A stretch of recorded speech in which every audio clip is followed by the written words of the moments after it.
Я приветствую вас, дорогие друзья, уважаемые гости и подписчики моего канала. Это «Шум», он вернулся, наконец-то мы с вами пошумим. Проект, который призван обсудить все то, что происходит вместе с вами. Поэтому пишите, шумите.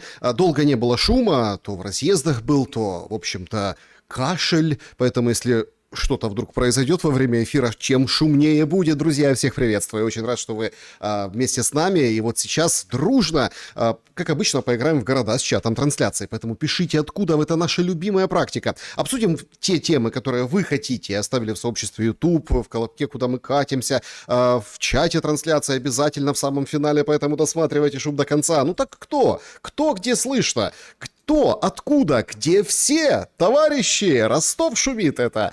Прекрасно. Тут говорят, шалом православные, здороваются люди. Севастополь. Ждем. Отлично, что дождались. Донецк шумит, как всегда. Ковров, привет. Ирина, Одесса, привет вам, Ирина, в Одессу. Ох, бомбят Одессу, и полетели ракеты, и на протяжении суток, и вот сейчас, во время этой тревоги, которые все-таки, ознаменовали, да, вот эти все, скажем так, празднества по поводу украинской государственности, будем все обсуждать. Привет, Омска. Коммунарка на связи. Привет, коммунарка. Батуми шумит. Отлично. Калининград тоже здесь. Привет из Волгограда. Привет. Бердянск на связи. Отлично. Кишинев. Молдова. Супер. Рига шумит. Саша, добрый вечер. Алексей Дащенко. Добрый вечер, Алексей. И вам тоже добрый вечер. Ну, наконец-то. Шуя на связи. Да, будем шуметь. Снова шум. Да, не кипишуй. Все ништяк.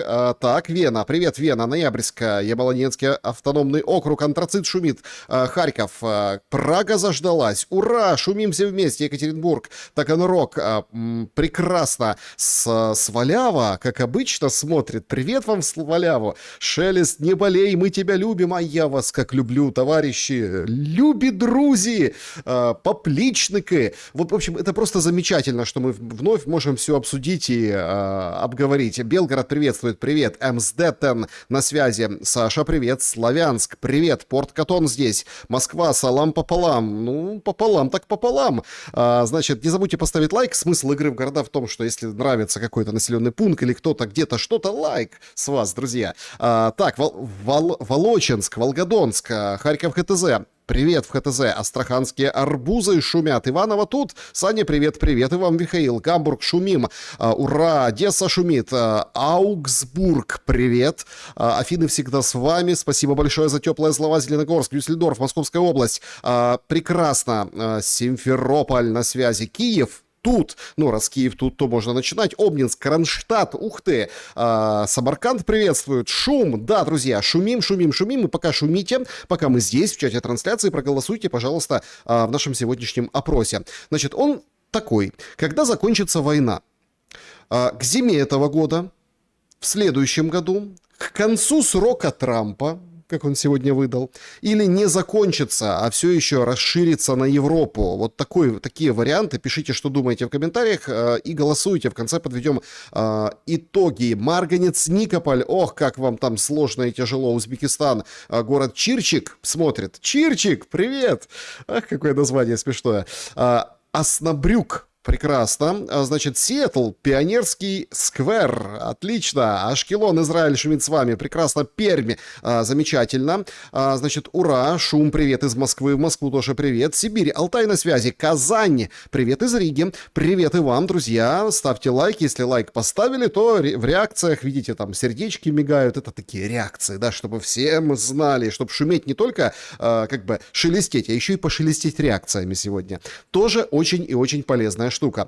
Значит, друзья, всем большое спасибо за то, что отметились в игре в города. Как обычно, моя традиционная просьба, если это возможно, то вот в записи. Я знаю, многие смотрят записи, многим неудобно по часовым поясам. Пожалуйста, тоже поставьте как бы отметку, геометку, откуда вы. Это прям очень замечательно, и это объединяет. Это не ради того, что кто там из России, кто из Украины, кто из Азии, из Европы, из Америки. Нет, это не для противостояния, это для объединения. Поэтому Это очень и очень важно. Ну, по крайней мере, я в это верю, и я действительно считаю, что это вот игра в города, вот этот шум, вот это все, это ровно для того, чтобы мы стали ближе друг к другу, объединялись. Это ровно для того, чтобы мы имели трезвый взгляд на все происходящее, тот самый, такой настоящий. И я очень верю, что все-таки за здравомыслием, за желанием настоящего, подлинного мира, единства, будущее. Ну, такие, знаете, такие слова патетики в начале. А день сегодня такой патетический, значит, Зеленский. Вообще, как бы в конце июля день крещения Руси. Но у нас же переиначили все. И поэтому, в общем-то, Зеленский проводит сегодня большие мероприятия. Саммит Юго-Восточной Европы проводят. К нему гости приехали, пожаловали. Вучич приехал, чем как-то так дискуссию вызвал в российском сегменте соцсетей. Правда, ничего не подписал и уехал. Сказал, ну а что, мы хоть санкции ввели бы против России, все равно в Европу не взяли. Вучич уже как бы сбитый летчик, он уже как бы доигрывает свою партию, но прекрасно понимает, что в окружении европейских тигров ему никуда не деться. Ну, в общем, подпись не поставил. Но все же в едином порыве на фоне интереснейшей вот этой премьериады Корецкий, корочки его, все изучают, а кто такой, а что, а зачем. А Свириденко всем махнула и, в общем-то, увильнула. Судя по всему, наверное, за бугор, скорее всего, Америка. Там будет послом. У Стефанишиной все-таки нашли проблемы, представляете? В общем, интереснейшие там как бы расклады, о них тоже будем сегодня говорить. Но, в принципе, на фоне вот такой политической жизни, бурления летнего, прям в самый экватор лета, 15 число сегодня. В общем, гости пожаловали. И Урсула тоже. И Урсула сегодня награждена первым орденом Европы, который учредил, а депутаты проголосовали, Зеленский. Я хочу подякувати за те, що ти, Урсула, завжди вірила в нас. Дякуємо тобі, дякуємо за те, що ми проходимо цей шлях, проходимо разом. Заявка, статус кандидата, переговори про вступ, відкриття вже 2 кластерів, кожного наступного, що точно буде. Хотя что, точно будет, но хотя что-то должно. Что, Зеленский? Ну, сердце. Кластер нашего українського серця, он же открыт. До всього цього стало очевидно, серця України та Європи одне до одного давно відкриті. Они открыты, просто сердец украинских стук значительно уменьшается в суммарном количестве. Меньше стучат украинские сердца. Почему? Потому что война-то не останавливается. Ну, Урсула сегодня бенефис, смотрите, она прям цветет, пахнет. Букет, правда, я сегодня делал эфир с Спартаком в субботу, вот эти все встречи, как вот это они ручкались, там вот этот представитель, прям руки отрывал им всем, так ручкался, как вот это наклейки наклеили на машины с флажками. То есть приезжают какие-никакие, ну, извините, официальные лидеры государств. А их сажают в какие-то непонятные дастеры или какие-то внедорожники. И там еще вот это на заднем сиденье вот, Румыния, Молдова. Позорище какое-то, знаете, как вот это какой-то театр самодеятельности. Но и Урсуле какой-то букет подсунули, какой-то то ли, ну, в общем, странный букет. Мы такие букеты обычно видели, когда там кто-то пробегал по селу мимо кладбища, собирал и на свиданку, понимаете? Ну, вот такой букет вручили. Но орден-то настоящий, первый. А відкриття усіх кластерів тільки це зафіксує. Ми впевнені в цьому. Бо Україна та Європа одне ціле. І на цьому непростому шляху Україна не наодинці. І всі, хто допомагає нам долати цю дорогу, Україна особливо цінує. І завжди пам'ятатиме внесок у наше спільне майбутнє. Від сьогодні... Какое общее будущее? Ну, какое общее будущее? Какую дорогу? Ну, он, понятно, говорит о евроинтеграции. Он же как бы Европа, орден Европы, Урсула здесь, тут как здесь. И вот, а как война идет? Война. А смотрите, нет войны. Смотрите, как все хорошо. Дроны клепаются, все прекрасно, все замечательно. Денежка капает. Смотрите, как праздник устроили, перекрыли центр. Ні, це не лише слова, це підтверджено офіційно. Я підписав відповідний закон. Це велика честь вручити Урсулі. Вручите уже Урсуле. Ну, явно, ну, понимаете, вот можно быть до конца украинцем, таким расписанным, но все равно язык-то выдает его в ответственный момент. Русскоязычный он. И все они там, эти все мутки, политику, перестановки по-русски-то делают. Вручите уже орден Урсуле, несите уже, давайте. Сьогодні тут перший український орден Європи. Да, ну и потом торжественно ей там повесили на шею этот орден, все, замечательно. Орден Европы. Параллельно в Раде прощалась Свириденко, и этот орден Европы в своей речи Разумкова світив. Давайте послухаємо. Що зараз дружно проголосуємо орден Свободи, можемо не лише нашим міжнародним партнерам вручити, а й уряду, який йде. І паралельно, я думаю, що за свободу ще треба видати ці ордени Львівському ТЦК. Я думаю, що всі, вибачте, Європи, Свободи, у нас багато орденів, не знаємо, кому лише роздавати. Можемо і то їм видати. Вони і до Європи близько, і до Свободи нічого спільного не мають. Ви всі бачили, як на наступний день виставили тих, хто приймав участь у бійці у Львові і заставили вибачатись. І що кричати заставили людей? Слава ТЦК! Не слава Україні, ні слава Збройним силам України, слава ТЦК! Це те дому ТЦК, яке б'є людей. Щось ніхто не виставив в Києві, ТЦКшників не поставив після того, як вони дістали з машини ветерана війни, який втратив обидві ноги на війні. Їх ніхто не поставив і не сказав вибачатися перед ним. Конечно, нет, а это их работа. А зачем? За что? За что извиняться? За качественно выполненную работу? Слава ТЦК, не слава ВСУ, потому что все-таки ВСУ — это же сила, народная армия, доверие, вот это все равно, это же честь защищать Родину. Нет, слава ТЦК, честь быть в ТЦК. Поэтому орден Европы первый должен быть ТЦК. По-моему, отлично, все в духе нынешнего времени, говорит Разумков. Щось ніхто не вибачався перед хлопцем, якого забрали, який не міг забрати свою 5-річну дитину з дитячого садочка.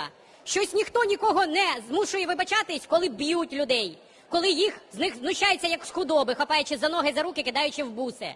Худоба, скотина. Да, за руки, за ноги. И сегодня, в день украинской государственности, в том же Львове, отметились именно этим. Щось ніхто не заставляє вибачатися, не змушує вибачатися, коли людей тримають в нелюдських умовах, таких як Ужгородське ТЦК, де умови такі самі, як в концтаборах. В нас російські полонені живуть в кращих умовах, ніж ті, хто попадає в ТЦК. Щось ніхто не змушує вибачатися за ті слова, що сказав президент, що всі, хто знаходиться в ТЦК, мають пройти фронт. Фронт пройшло 39%. Всі інші взагалі не знають, де той фронт знаходиться. Щось ніхто не змушує вибачатися за людей, мам, жінок, яких збивають, задувають, знущаються над ними. І все те, що сьогодні відбувається в державі. Щось ніхто не хоче змусити вибачитись уряд, який обіцяв, зараз же він піде, де й чорт з ним. Але ніхто не змушує їх вибачитись за те, що немає реформи ТЦК. Немає реформи мобілізації, не зрозуміло, що буде з зарплатами, немає термінів служби, які обіцяли нашим з вами військовим. І поки не буде цих термінів служби, ми й далі з вами будемо бачити і СЗЧ, і свавілля ТЦК, і корупцію, яка сьогодні сягає понад 3 мільярди євро на рік і осідає в чиїхось кишенях. Слушайте, а грозный такой Разумков? Слушайте, грозный. Сразу видно, что от него уходят какие-то, ну, то есть, смотрите, Разумков вообще он грамотный, он приводил эту политическую силу своими услугами политконсультанта к власти, он спикером был, он был в команде, потом что-то вот как бы горшки побили, и чё он такой злой? Да потому что обходят его, он читает их программу. Еще раз, смотрите, мы сейчас поговорим тоже об этой премьериаде, там сейчас закончилась встреча Зеленского с Федоровым, исполняющим обязанности, они же все до завтрашнего дня, когда утвердят новый Кабмин, они же все вроде как ИО, ну то есть министр обороны, и все говорят, что эти все перетасовки, это исключительно, чтобы Федорова сбить еще. У Федорова с Зеленским потрясающие отношения, они кореша, у них все нормально, но Разумков читает схему продления власти Зеленского. И он понимает, что ему ничего не обломится, поэтому такой злой. Вона ж не лише в Ужгородському ТЦК, у Львівському ТЦК, у Київському ТЦК. Вона сьогодні просочила собою всю державу. І поки ми далі будемо плескати, вручати ордени, роздавати їх міжнародним партнерам і не дивитися на те, що відбувається в державі, в тому числі знищуючи український бізнес, такими кроками, як зробив цей уряд, який фактично обмежив об'єми мобілізації, об'єми бронювання. Ми з вами прийдемо до того, що втратимо армію і державу. Мабуть, і це є ключова сьогодні ідея і ціль влади. Да, потеряем армию и государство. Нет, мы вольемся будем хорошей такой классной колонией Европы на фоне вот этой войны. Сегодня интереснейший материал вышел в Блумберге. Ну, они, конечно, потрясающие. Потрясающие аналитики. 5 причин, по которым у Путина проблемы из-за войны в Украине. Итак, ключевые причины. Украина наносит все более дальние удары беспилотниками и ракетами по российской территории. Вторая. Атаки на нефтеперерабатывающую инфраструктуру, дефицит топлива, рост цен, ограничения на экспорт. Есть, конечно. А военная экономика испытывает все большее давление. Высокая инфляция, дорогие кредиты, нехватка рабочей силы, замедление роста. Четвертая причина. Знаете, первая причина — это ты. Ну, вот такая песня была. Кремль не смог добиться выгодного для себя мирного урегулирования, а переговорный процесс фактически зашел в тупик. То есть это проблема Путина. То есть это у Путина проблема, что переговоры... Блумберг, вы что? Проснитесь. Ну, то есть как это? Переговоры и разрешение, и окончание войны — это как бы к Путину. Они четко это подтверждают косвенно. Ну и на фоне затяжной войны, экономических трудностей, ударов по территории России снижаются показатели доверия и одобрения Путина. Несмотря на сохранение контроля над политической системой, война постепенно увеличивает для Кремля военно-экономические и внутриполитические издержки. Так-то, на секундочку. Понимаете? Путина проблемы. То есть, Разумков, что ты взялся на этот орден Урсули? Смотри, у Путина проблемы. У Путина все. И Зеленский о ком говорит на вот этом саммите, ну, на этих панелях? О Путине? Чи може бути ескалація після виборів в Російській Федерації, парламентських 20 чи 21 числа, не пам'ятаю вже. Ну, тобто результат виборів... Он помнит, он все помнит. Санду, бедная, с тем переводчиком, то ли дело Путин, да, принимает у себя африканца, помог, подошел, подправил, а это там бедная вошкается. Он помнит, когда выборы в России, он ради этого и песня вся и писалась. Ніяк не буде впливати на цю ескалацію, бо результат буде відомий до виборів. При цьому ми знаємо чітко, що відсоток людей, які підтримують Путіна, стрімко знижується. Я б не так навіть сказав би. Не так. Сказал бы, а как? Відсоток людей, які більше не підтримують його війну. Его войну не поддерживают. То есть, смотрите, мы как бы Путина поддерживаем, а войну не поддерживаем. Вот, смотрите, какой классный результат, какая классная позиция Украины. Я не знаю реально, скільки людей його підтримують або не підтримують, а ось... Как ты не знаешь реально? Ты же показывал, фотографировался вот недавно с этими рейтингами. Ты же знаешь все. Ну, это Санду его так очаровало. Санду, спрячь коленки. Люди, які не підтримують війну і хочуть, щоб війна закінчилась, цей відсоток дуже сильно підвисився, особливо після Підвисився відсоток.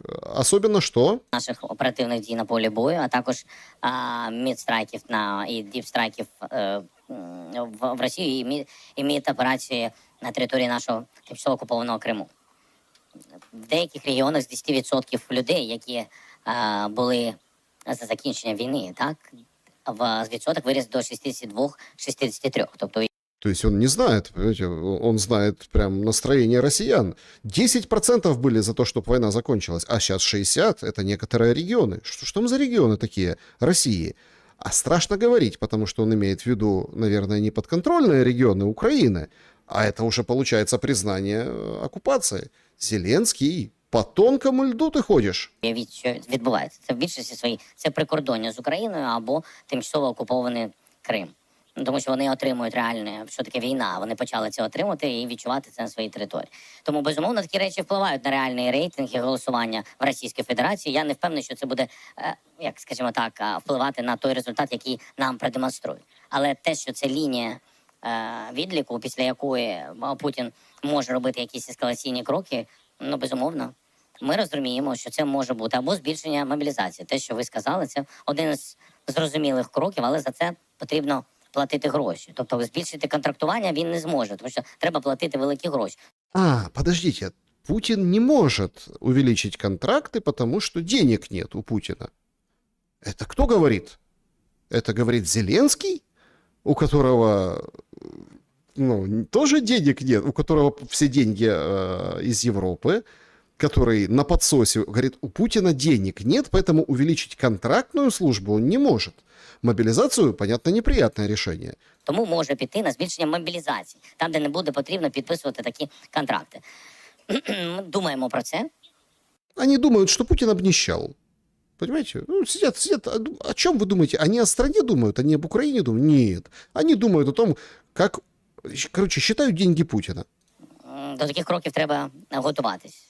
Є інші ескалаційні можливості, які є у Путіна. Безумовно, будь-що, що можна продемонструвати і потім продати як ту чи іншу або перевагу на полі бою, або перемогу, вибачте, десь. Что-то с языком у него после вчерашнего визита во Францию вообще что-то, да, в поцелуях дело или в чем? С языком что-то заплетается. Ну, понятно, устал, столько говорил. То есть Путину потом надо продать.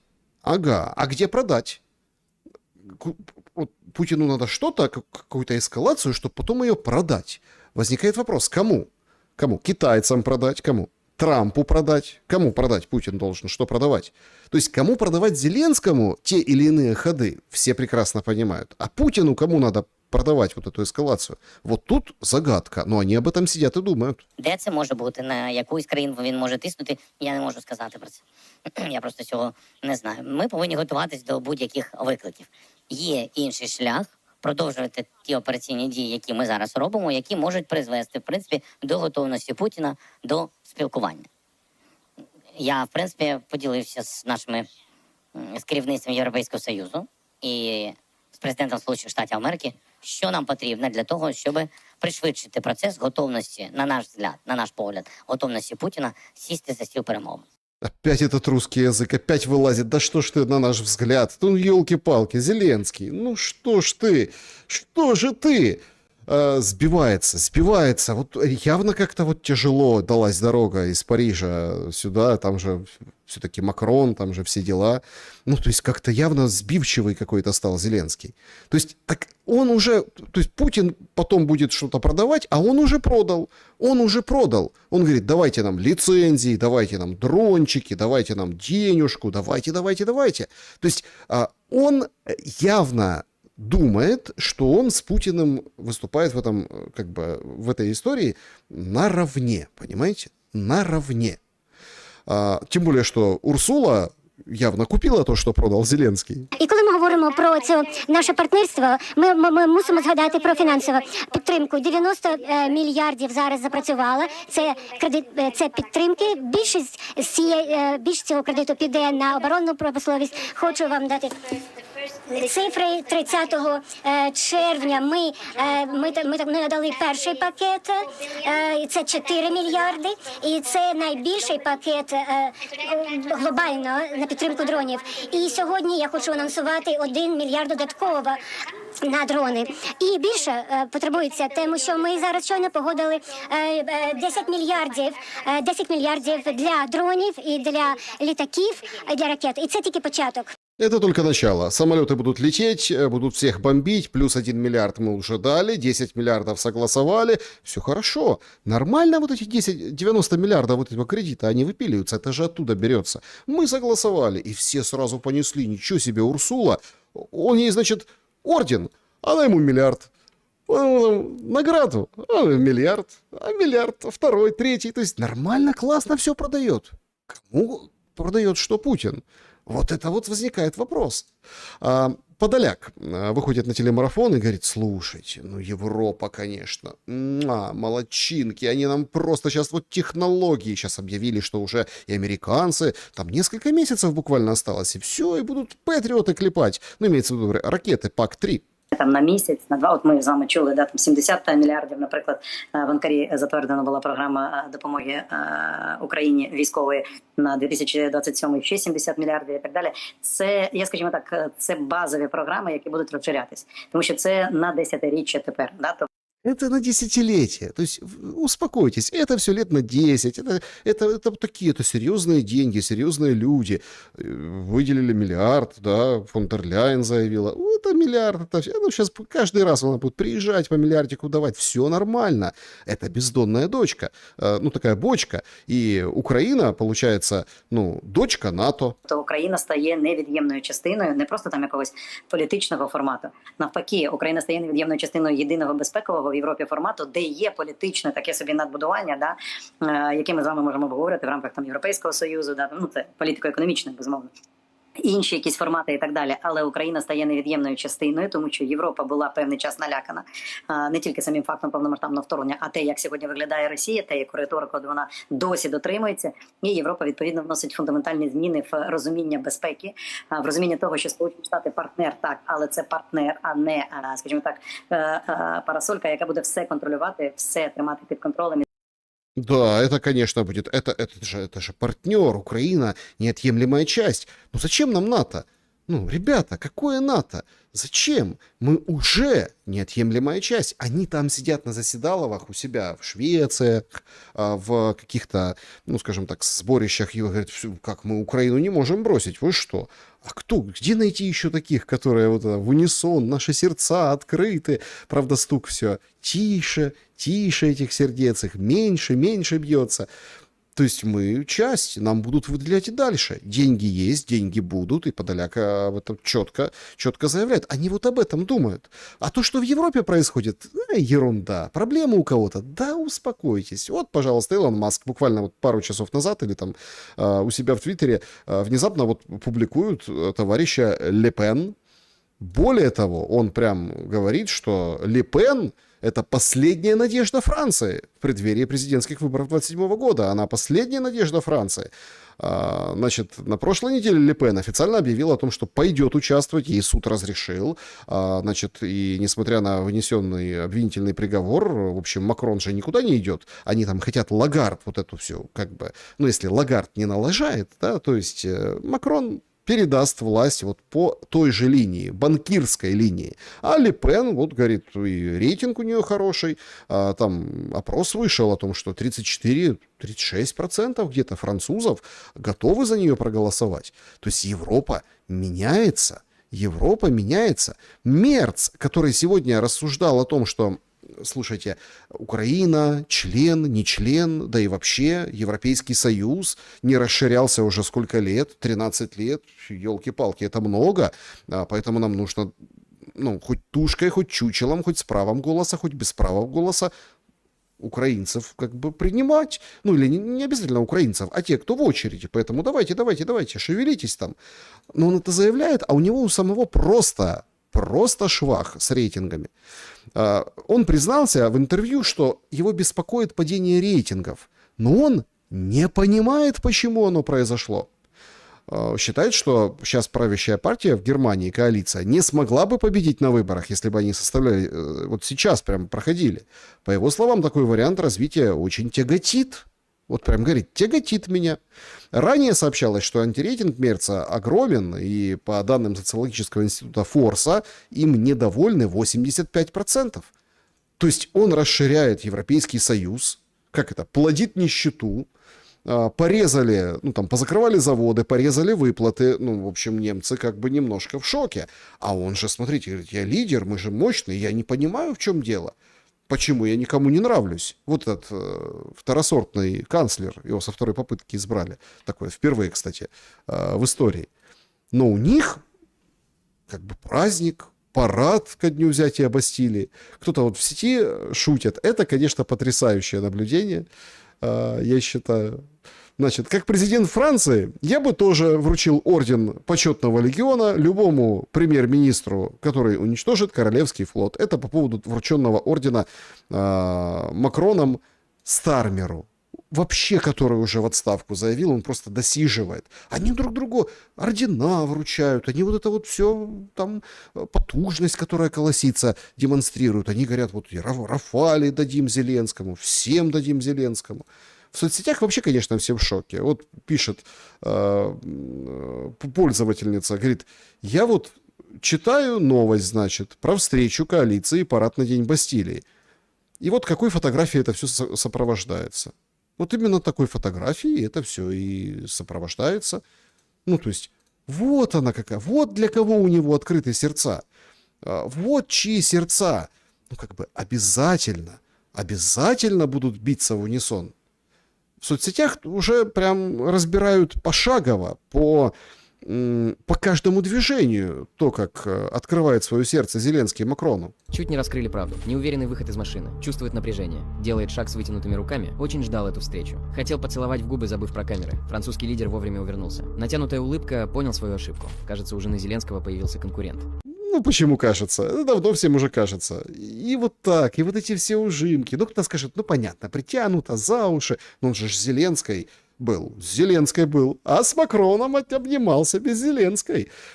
И вообще, получается, очень странная история. Они очень классно спелись. И рассказывают, что спелись народы. Только как-то у украинцев все больше и больше проблем в том же Европейском Союзе, с поляками, например. Да и без поляков хватает. И от украинцев как-то немного устали товарищи европейцы до такой степени, что если ты сегодня переплывешь Тису, тебе уже откажут в беженстве, в убежище отправят назад. Более того, сейчас очень много сообщений, это мало подтвержденных, это единичные случаи, что этих украинцев назад.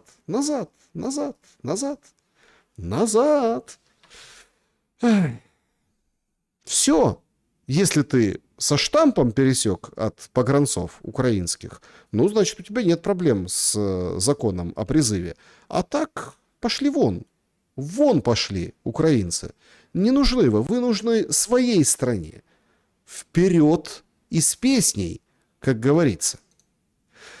Ну, а сам Зеленский, конечно, в очередной раз опозорился и показал, что можно, конечно, хорошего юмориста вытащить из Кривого Рога и посадить в кресло зрителей на параде, но Кривой Рог из него уже не вытащить. Вот, пожалуйста, открывает водичку и начинает отрывать крышечку. Да елки-палки, европеец, тот, у которого сердца и кластеры в унисон.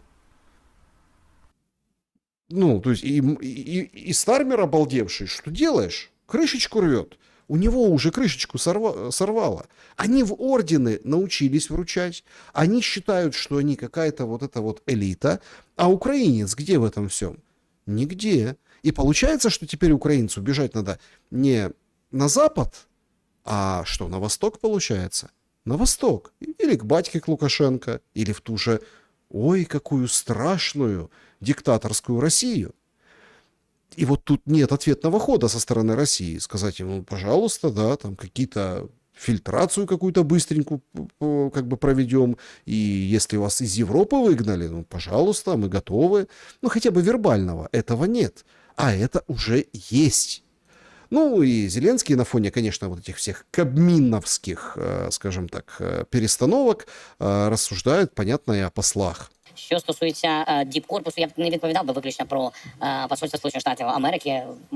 Там є свої виклики, безумовно. Там дима без вогню не буває, але у нас є кілька посольств. Ми проговорюємо зараз із першим заступником, з паном Кислицею, із Подождите, а какой дым? Дым, огонь? О чем? О чем он? Какой-то дым, огонь? Где?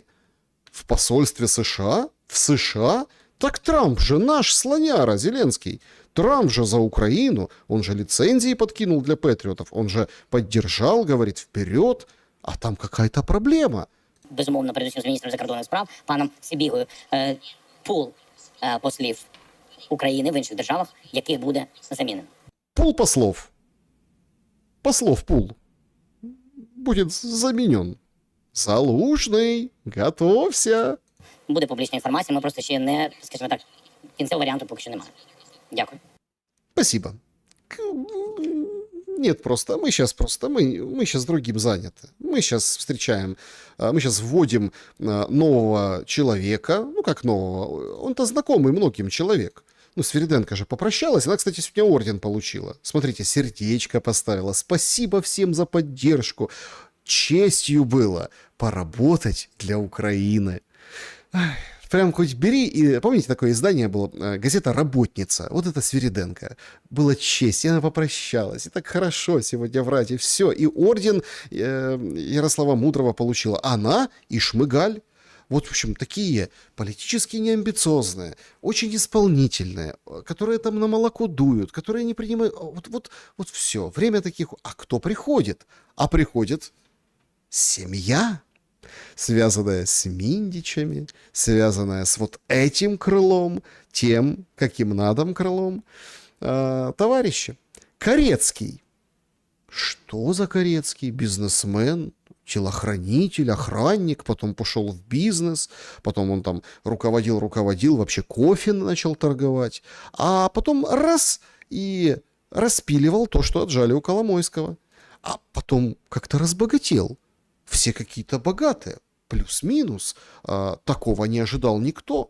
Журналисты вот «Украинской правды» сидят, рассуждают и говорят: слушайте, а у нас прям назначают богатого человека прем'єром. Ой, это ж, наверное, хорошо. Що цікаво в історії Корецького? Це перший дуже багатий прем'єр-міністр, який відкрито, здається, доларовий мільйонер, який зараз на посаді отримує величезну зарплату. Тобто це в білу дуже багата людина. По мірках прем'єр-міністрів українських. Так? Друге, те, що в нього взагалі немає ніякого політичного або урядового якогось такого чиновницького бекграунду. Тобто він все життя в корпоративному секторі пропрацював, у нього взагалі інше там мислення. Тобто всі, хто економікою займається, всім іншим, тобто вони вчора там всі були в восторгі, коли з'явилися новини про те, що він буде прем'єр-міністром. В восторге все были из экономической среды, что он будет... А чем вызван этот восторг? Ну, потому что он корпоративно мыслит. Он богатый, корпоративно мыслит, но в этом-то может быть и проблема. Але це з іншого боку і проблема може бути. Тому що прем'єр-міністр – це все-таки голова виконавчої гілки влади, яка зав'язана на от управлінську вертикаль, на процедури, на довгі рішення, на системи управління великі. Тобто йому може бути дуже складно. І плюс жодного міністра свого він навряд чи призначить. Тобто він може зібрати, якісь в нього там є команда, яка з ним переходить із одної компанії в іншу, які там стратегії, такі економічні люди непогані. То есть у него есть какие-то стратегии, какие-то у него там команда какая-то, но никто из этой команды министрами не станет. А почему? Ну он же премьер-министр. Он же выходил сегодня, там с фракцией общался. Они же там все обсуждали. Он же представляет команду, нам Зеленский говорил. І юристи, тобто, в принципі, організувати процес він може. Тобто це буде зовсім інша модель уряду, ніж була в Сверденко. Тому що Сверденко, вона все життя чиновниця. І вона зразу, коли заходила, вона, тут своїх людей, тут якогось віце-прем'єра, то сьо, знаєш, тобто максимально упакувалася людьми в Кабміні, щоб мати на кого пертися. А в цього не буде взагалі нікого. І це зовсім інша модель, тому що Сверденко дивилася на президента, знаєш, як чиновник нижчого рангу, на чиновника вищого рангу. А у Корецького буде модель така, що от є власник, оунер, знаєш, типа, і він наняв собі SEO в компанію, яка вже сформована ним. Хозяин! Зеленский хозяин! Слушайте, наконец-то! Вот пускай эта корпоративная среда обретет нормальный, ну, скажем так, человеческий, а не птичий, чиновничий, бюрократический язык. Зеленский хозяин. И я хозяин Украины, а ты давай, ты будешь мне директором, ты там давай там бухгалтерию веди, подбрасывай чего-то. А хозяин я. И если все-таки, как ни крути, но Свериденко была чиновницей, то это будет директор фирмы корпорации Украина. Тобто не SEO формує цю компанію, він нею тільки управляє. Він прийде і муситиме за якийсь час якось налагодити співпрацю з усім урядом, щоб це стало робочим механізмом. Знаєш? Цікаво буде спостерігати, наскільки він буде самостійний у прийнятті рішення, знаєш, тому що все-таки він топ-менеджер з корпоративного права, який приходить, і він, напевно, звик брати на себе відповідальність. У мене така є гіпотеза. А якраз це така дуже велика різниця з Юлією Сверденко, яка боялася, часто казали, що Юлія Сверденко часом, це такий прикол, що боялася власної тіні, що вона нічого зайве на себе взагалі не хотіла брати. Вообще ничего лишнего не хотела брать, ну правильно. Ну подождите, там, нам сейчас говорят, что там резервы золотовалютные выросли, там перевыполнили сборы на 7 с чем-то процентов, 107% собрала. Вообще Свериденко зверь, вообще молодец, она поработала, а она вот ходила и всего боялась. А что может не боящийся Корецкий? Очень богатый премьер, очень богатый.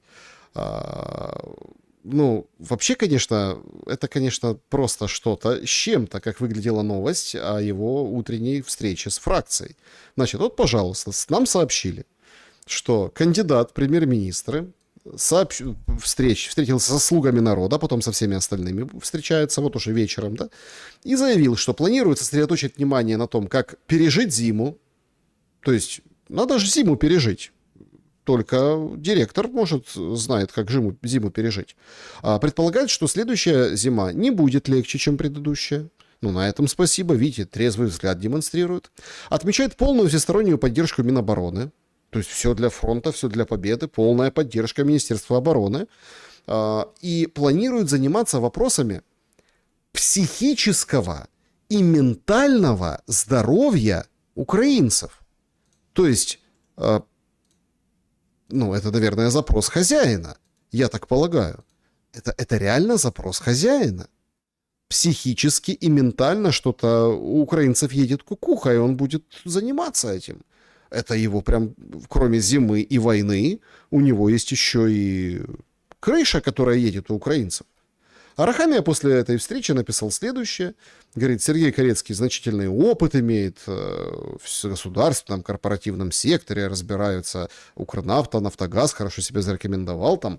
Прошлый отопительный сезон газ по факту был единственным энергоресурсом, стабильно поставляемым потребителям, несмотря на атаки на мощности добычи и хранения. Считаем такой опыт очень полезным, особенно сейчас, когда Украина готовится к, вероятно, самой тяжелой зиме в нашей истории. Это пишет Арахамия. И говорит, что приоритеты — это поддержка людей, подготовка к отопительному сезону и укрепление сил обороны. То есть из того, с чем идет этот новый человек, из того гения, мы увидели зима, война и кукуха украинская. То есть вывод: баки будут забивать еще больше. Рассказывать, как все хорошо, будут еще больше. Ты будешь сидеть и мерзнуть в своей квартире, но тебе расскажут, что когда ты мерзнешь, ты хорошо сохраняешься, не стареешь. Соответственно, надо искать в чем-то позитив. Ищешь позитив, все, уже легче жить. Сам Зеленский о Корецьком висказується следующим образом. Сергій Корецький після всіх консультацій, напевно, найпідготовленіша людина на посаду прем'єр-міністра України. То есть, если бы не было консультаций, конечно, там вообще непонятно кто. А назывался, я напомню, Терехов, даже Федорова называли кто-то, которого сейчас вроде как все гонят с позиции министра обороны. И там уже есть сливы от Василевской-Смаглюк, тоже слуги депутатки, о том, что вот этот будет Клименко министром обороны, тот, который ментами руководил, сейчас будет армией руководить. Так вот, они проконсультировались, и хорошо. У нього буде сьогодні ще засідання з фракцією, він буде обговорювати деталі. А в деталі вже входить майбутній склад міністрів. Другий пріоритет – це діалог між армією і Міністерством оборони, і вирішення проблем ТЦК, і закриття неба. І з цього у мене будуть сьогодні також розмови з керівництвом нашої армії, а також з міністром оборони України. Все це буде у мене до засідання фракції. Ми повинні, єдність – це наша велика сила. Единство – наша большая сила. Вот едины, непобедимы, все. А то как-то разброд какой-то. То есть я вот этих речах, почему я с вами хочу, чтобы мы о них пошумели? Потому что, причины в чем? Причины в чем? Убирать целое правительство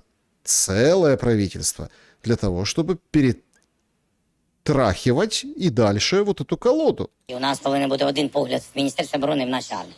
Вони повинні вирішити ці питання, і це важливо. І пріоритет також ОПК. ОПК наше направлено на захист нашого неба, і не тільки неба, ми цим займаємось. Нам дуже треба швидко рухатись в одному напрямку, без... Штиллерман. Надо вот в сторону Штиллермана двигаться в одном направлении.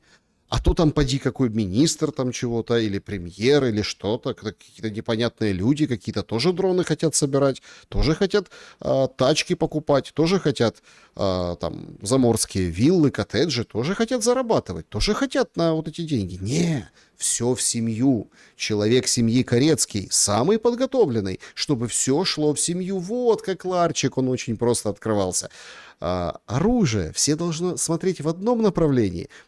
Ракеты для ПВО клепать, какие-то дроны, какие-то разработки, технологии, Европа все передает, скальпы передает, вот эти зенитные ракеты привез со дня взятия Бастилии Зеленский и хочет заниматься. Будь-якої політики в напрямку примушення Росії до закінчення війни, принаймні до припинення вогню.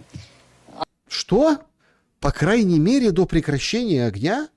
Зеленский, ты ли это? Что с ним сегодня происходит? То по-русски, он, наверное, с кем-то с россиянами общался, кто-то по-русски разговаривает постоянно, то оговаривается, то говорит, по крайней мере, прекращение огня. То есть у него уже есть его план. План, как хоть тушкой, хоть чучелом заставить, выкрутить, как-то вот сфальсифицировать, все что угодно сделать, лишь бы остановить огонь.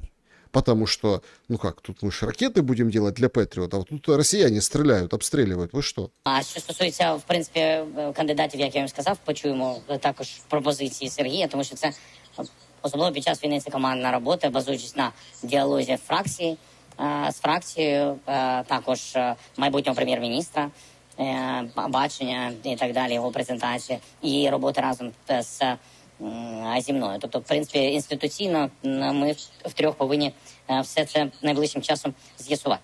Що стосується діпкорпусу, я б не відповідав би виключно про посольство Сполучених Штатів Америки. Там є свої виклики. Ну, это понятно, это мы уже обсудили. Смотрите, тут же какая очень интересная история. А я нет, это он придет, у него там команда. Уже, кстати, есть списки, они гуляют, фигурируют, кого куда переставить. А если у него, а чего ты со всеми встречаешься? Ну, если это как бы премьер предлагает всех, ну, пускай он и предлагает, а ты вместе с парламентом, он сразу такой законный. Почему? Потому что надо прятать деньги.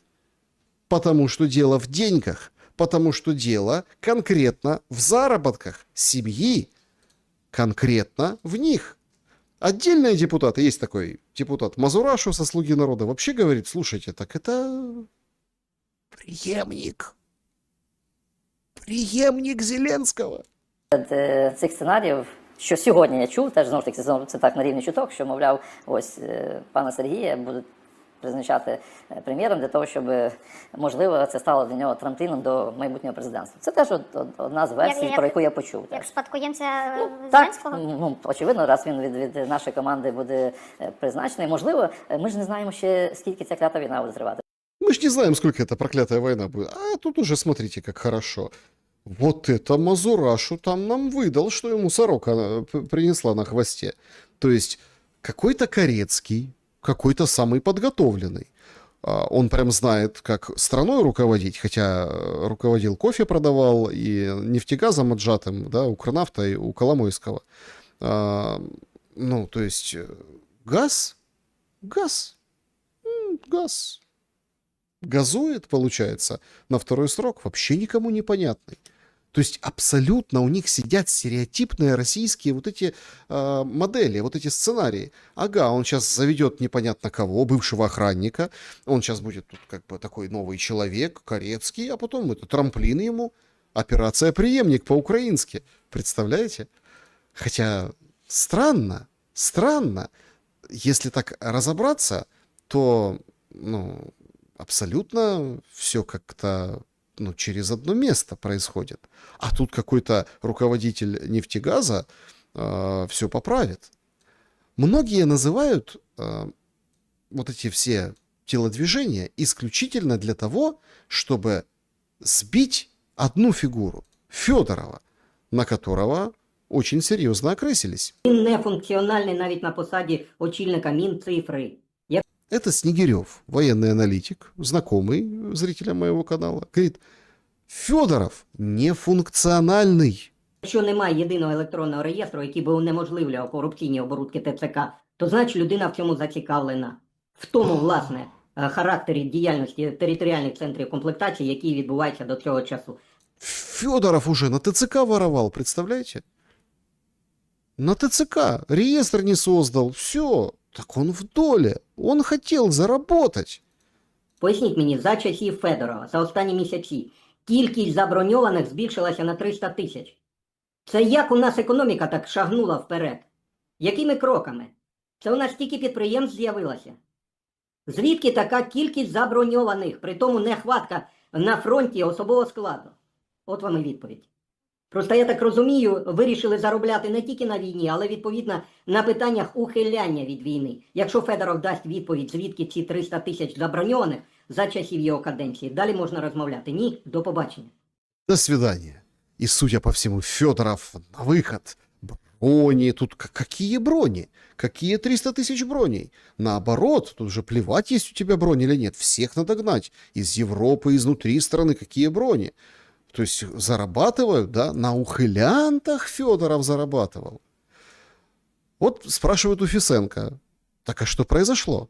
І багато хто каже, що, мовляв, президент задумав змінити Федорова, тому що той почав демонструвати політичні амбіції. Є люди, які свято в цю ідею вірять, а є люди, які переконують, що це зовсім не так, і взагалі не зрозуміло, чому Зеленський схопився за Федорова. Тут людина півроку лише працює, ну, тобто тільки запустив якісь реформи в Міноборони одразу на вихід. Як ви розумієте цю логіку і, власне, а що не так у Федорові з точки зору Зеленського? Чому взагалі виникла ця історія? Ну, відразу скажу, що я поділяю думку, що неправильно міняти міністра оборони кожні півроку. В умовах війни це неправильно. Друга причина, чому неправильно, тому що Федоров розпочав масштабні реформи. Він почав наводити лад в цьому міністерстві, розпочав масштабні реформи, пов'язані з технологізацією війни, зміною на ринку озброєнь, ну і багато чого іншого. Пропозиції щодо реформування армії. Да, у нього виникли протиріччя серйозні. З Сирським, дуже сильні протиріччя. От я думаю, це головна причина, чому почалася кампанія проти Федорова. Конфлікти інтересів, загострені протиріч на ринку зброї, де Федоров почав наводити лад. Чому виникла ідея звільнення Федорова? Думаю, що тут точно це не пов'язано з тим, що у Федорова якісь там надзвичайні амбіції. От я не вірю в версію, немає жодних підтверджень, що він там хоче стати президентом. От коли говорять там про Залужного-Буданова, з різних причин я припускаю, що да, і там є бажання, прагнення претендувати на посаду президента, інша річ, коли сам. В випадку з Федоровим ні. Він член команди президента. От на що він міг претендувати і претендує? На посаду прем'єра. Але не зараз. Кажуть, що він відмовився від пропозиції стати прем'єр-міністром саме зараз. Він хоче завершити реформу Міноборони. Але він занадто самостійний. Оце точно. Він демонструє, що він самостійно хоче ухвалювати рішення. І кадрові, і змістовні рішення. А от це вже не подобається. Кажуть, що і самому Зеленському. Представляете? Слишком самостоятельный министр обороны. Ты гляди, то был там, я не знаю, Шмыгаль, никого не трогал, министр, Умеров, вообще все как зайчики, а этот как начинает там что-то мутить, говорит, рынок оружия, хотим оружие там торговать, а тут говорит, не, семья, Штілерман. Також, от де є проблема в тому, що у Зеленського виникають ревнощі, коли він бачить, що з'являється нова зірка. Новая звезда взошла, Зеленский ревнует. А от на Заході, в Україні менше, до речі, в елітах його сприймають. Я б не сказав, що рейтинги Федорова такі великі. Я вас здивую, нинішні рейтинги Федорова менше, ніж були рейтинги Резнікова до відставки. От такий парадокс. Да, так що тут справа не в рейтингах. А от те, що Федорова сприймають на Заході і в елітах як нову зірку, дуже перспективного політика, оце, можливо, не подобається. Але головна причина, на мій погляд, це загострення протиріч на ринку зброї. І склалася така, я б сказав, велика, широка антифедоровська коаліція різних людей в команді президента, які радять йому звільнити Федорова. Наушники нашептали, оклеветали, и вот сейчас вот это вот все, понимаете? Новая звезда взошла, Федоров. Говорит, смотри, а кто ж там у него на ушах? Ермаковцы? Они самые? Вот это, конечно, очень интересно. Ревнивый Зеленский так приревновал Федорова, что надо вот что-то менять и, уходя, повесить на него всех собак. На самом деле технология гораздо проще. Ну, то есть, сейчас мы поменяем Минобороны. Свириденко, уходя, она же что? Она же сократила бронь. Соответственно, будут больше ловить. Пока там суть до дела, пока вот эта реформа, пока все дела, ну, наловят еще. Это очень важно, наловить еще. Еще. Потому что это надо продолжать и продолжать. А вот эти все ревности, это все, конечно, очень интересно и занимательно, но это все равно для отводов глаз. Ну, что вы хотите от уровня вот этой игры, театральной игры Зеленского, раз у него вот такие депутаты? Тут выполз депутат такой есть, Козырь. Это человек, которого надо послушать. Надо послушать и обсудить. Смотрите, продлили военное положение до 31 числа и, соответственно, мобилизацию. Вот эту нереформированную, такую, какая есть. От него же все ждали. В январе месяце Федоров говорит, дали задание решить что-то с ТЦК. Ага. а он рынком оружия занимался. Ну, вот депутат Козырь, что говорит? Продлили? Это чтоб мы не капитулировали. Знову продовжували воєнний стан, знову продовжили мобілізацію. Без цих кроків була фактично капітуляція України, тому що без воєнного стану, мобілізації ми не зможемо тримати оборону, не зможе конституювати українська армія. Фактично Росія просто захопить Україну. Тому ми знову продовжили голосуванням конституційної більшості. Понад 300 голосів проголосували за обидва законопроекти. Проти проголосували лише 2 депутата.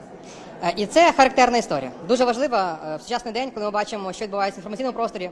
Ця історія показує лицемірство народних депутатів, тому що голосів проти мало бути набагато більше. Мало бути десятки голосів людей, які голосували би проти воєнного стану мобілізації, зважаючи на їхню публічну риторику. Коли вони розпалюють ворожнечу між воєнними, нашими військовими, між цивільним населенням, розповідаючи про те, що насправді стільки військових не потрібно, що може забити їх якимись там роботами, що можемо взагалі проводити мобілізацію, що треба ТЦК ліквідувати. Це все призводить до того, що зрештою, коли пояснюю людям, які дуже бурхливо реагують на те, що Верховна Рада знову і знову продовжує мобілізацію, воєнний стан, я пояснюю, що без цього, без мобілізації не буде України. Вот так вот. Без мобилизации не будет Украины. Тут подпись, да, вот это. Надо подписать «Слава ТЦК». Такі реалії. Не ми почали цю війну. Війну почав агресор, який на нас напав, ми захищаємося. Якби ми не захищалися, не було мобілізації, тоді рашисти захопили б Україну, і тоді ж мобілізація була б не до складу ЗСУ, а до складу російської армії, і наші українські чоловіки воювали б на боці рашистів. С кем? С кем? То есть наши бы мужчины, то есть не нравится, это просто, это стерильная голова. Это просто, говорит, вот если бы не было, пришли бы русские, и украинские мужчины воевали бы в российской армии. А так мы в своей воюем. На полях Європи штурмували в м'ясних штурмах, рашисти відправляли б українських солдатів воювати в європейських державах. То есть мясные штурмы были бы европейских государств. Если бы не было ТЦК и мобилизации, если бы мы не проголосовали. А эти депутаты, вы думаете, кто это разжигает? Вот это про ТЦК, это депутаты разжигают. Що було б, якби не було мобілізації воєнного стану в Україні, якби Україна не захищалася, не оборонялася. На жаль, колеги, вони намагаються іти, знаєте, за голосами, намагаючись вибрати якийсь хайп, не знаю, чекаючи якихось виборів, які зараз неможливі. І на цій темі спекулюють, розповідають про те, що не потрібно, все нормально, там все ліквідуємо, навіщо нам воювати. Ну, ми починали... Це починалося з 2014 року, знаєте, зі слів, що, нужно просто перестать стріляти і все. А кто их говорит? Чьи это были слова? Это просто какой-то дундук, Козырь. Козырный дундук. А кто говорил эти слова?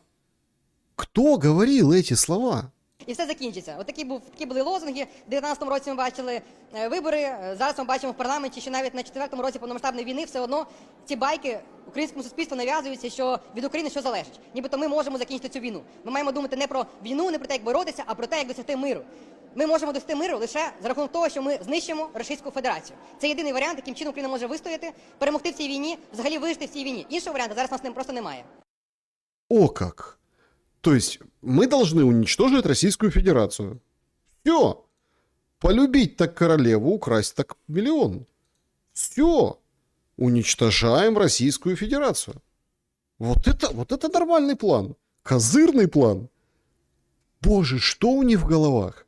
То есть он цитирует Зеленского, верховного предводителя всех на свете, корпорация Украина, который семью вводит и перетрахивает под своих вот этих как бы осколков миндичей всю страну, который теперь будет хозяин, нанявший директора, или как сейчас модно говорить, SEO Корецкого, да, а может этот SEO потом еще и президентом станет, а что-то нормальные слухи пускают. То есть, вы понимаете, Корецкий приходит, надо пережить зиму, воевать, ну и с менталкой что-то делать. А вот по мнению Корецкого, у этого человека Козыря хорошо все с менталкой? Что он сейчас зарядил? Да, давайте уничтожать Российскую Федерацию. Че ты сидишь там? ТЦК боишься? Слава ТЦК! Смерть Российской Федерации. И это депутат. Это депутат Рады. Корецкий там про зиму что-то заикался. Вот есть Попенко, эксперт по коммунальной сфере. Ну, то вообще аналитика уровень бог. Вот я вообще смотрю, как это все деградирует и становится больно на душе. Становится прям, не по себе. Где-то даже стыдно немножко становится за уровень аналитики всякой козырной, вот такой. Вот Попенко, эксперт по по зиме, ну, по коммунальным. Входим ли мы в долгую зиму? Да мы в нее входим, у нас же пока нет решения на остановку войны. Нет, значит война, значит зима будет.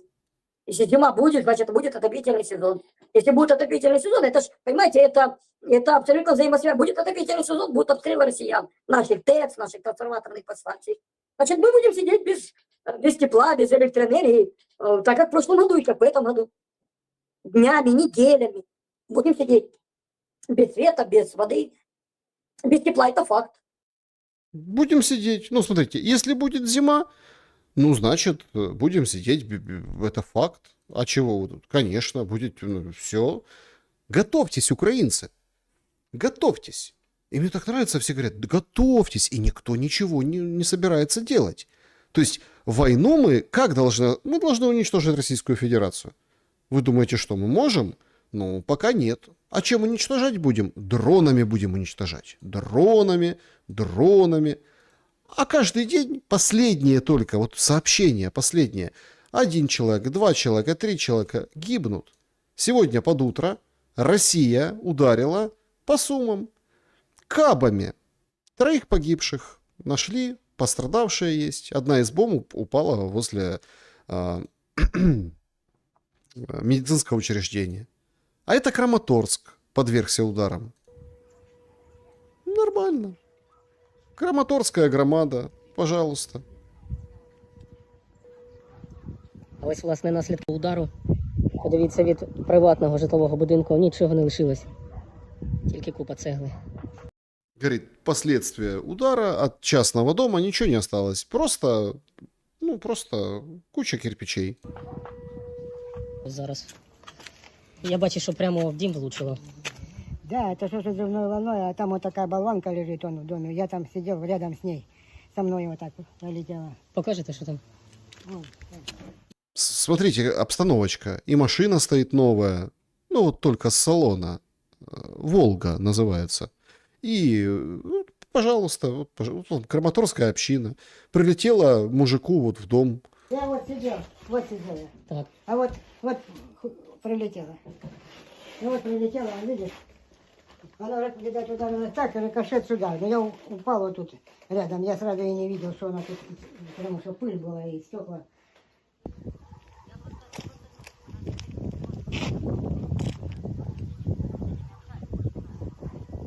Ну, вот еще дымится, видите? Ну, пожалуйста, нормально тут. Вот и все. Дома нет.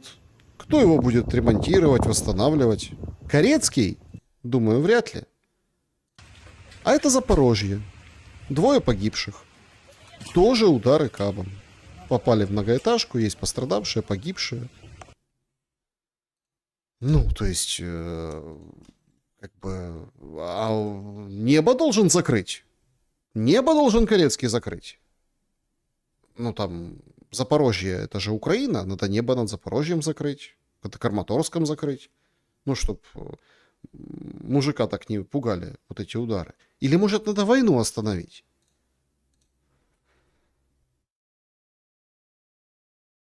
Рейтерс сегодня выходит с материалом. Черноморские порты Украины теряют треть своих экспортных мощностей по зерну из-за участившихся российских атак. Поставки зерновых и растительных масел остаются крупнейшим источником валюты поступлений в Украину. При этом более 90% продукции отправляется через 3 порта в Одесской области. Источник отрасли сообщил, что 4 из 13 крупных украинских зерновых экспортных терминалов приостановили закупки зерна из-за нападений. Другой источник сообщает, что некоторые судовладельцы отказываются заходить в украинские порты из-за опасения нападений. В среду, ну то есть сегодня, Россия вновь атаковала портовую инфраструктуру Одесской и Николаевской области. Удалось поговорить изданию Reuters с украинскими фермерами. И вот есть отчет украинских фермеров, попал им в руки.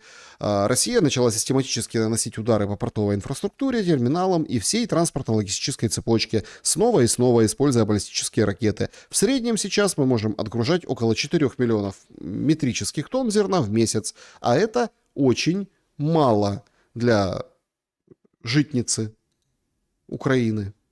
Это вот сегодняшние кадры. Прям одни в порту бьют, другие в ожидании захода в порт бьют.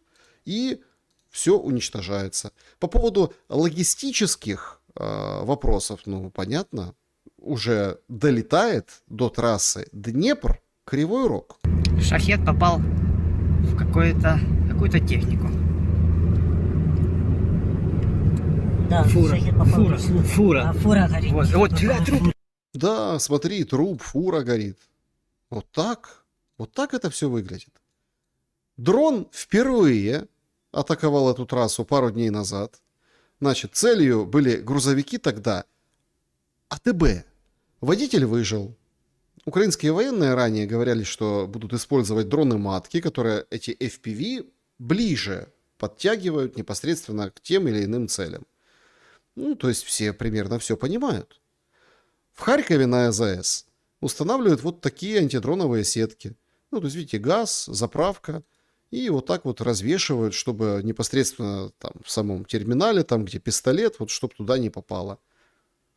А немцы параллельно с этим публикуют очень интересный материал о зоне смерти, ну, киллзоне на фронте, в пределах которой дроны продолжают поражать всю технику и пехоту, расширились уже до 40 километров, продолжают расти с каждым месяцем. Это про фронт именно. Дизейт, в общем, пишет о том, что в настоящее время каждый квадратный километр фронта приходится около 10 дронов. Танки и бронетранспортеры, наоборот, практически исчезли, потому что дрон за 500 евро способен уничтожить танк за 20 миллионов.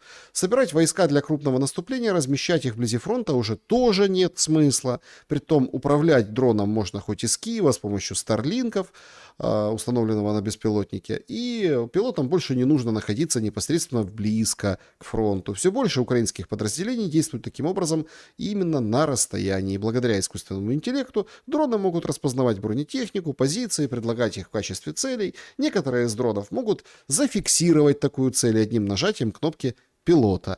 Они самостоятельно пролетают последние метры к вражеским орудиям, командным пунктам, подвижным целям. Затем пилот лишь наблюдает за полетом через видеоочки, но уже не управляет дроном самостоятельно. Ну вот как-то вот так, да, вот это все выглядит.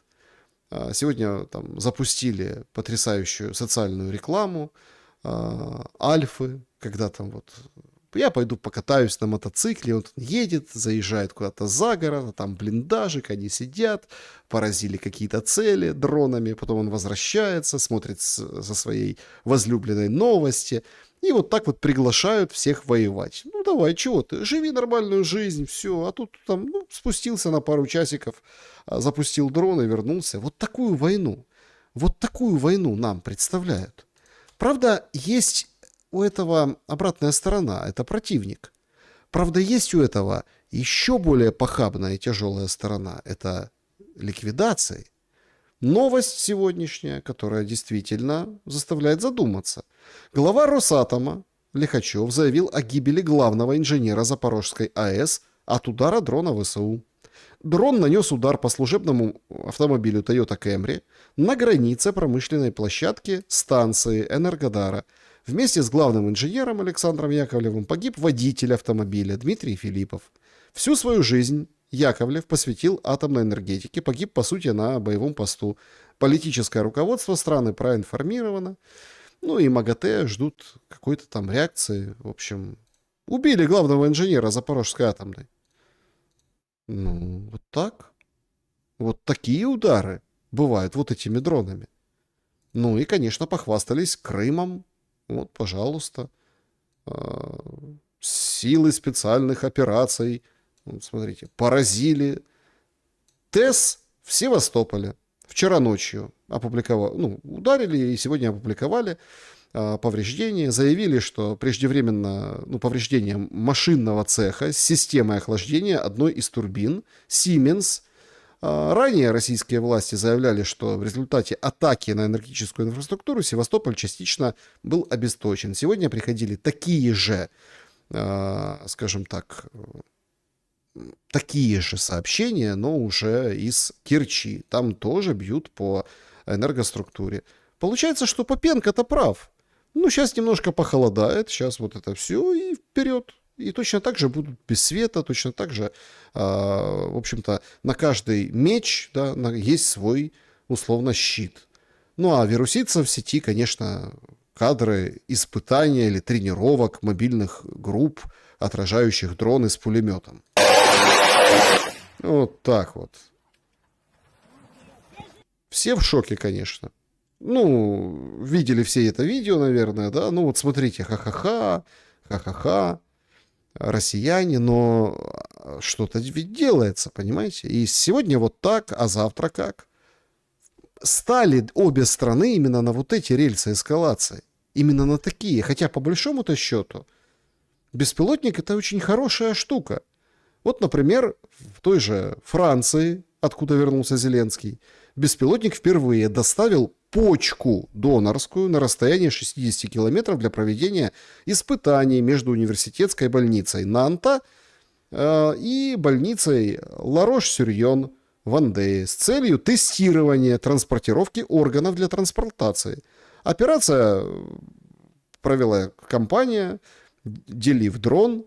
Несмотря на температуру воздуха 32 градуса, в Европе жара, позволила поддерживать температуру у этого органа 4 градуса по Цельсию и сократить время в пути до 35 минут. То есть дронами спокойно во Франции уже начинают передавать органы.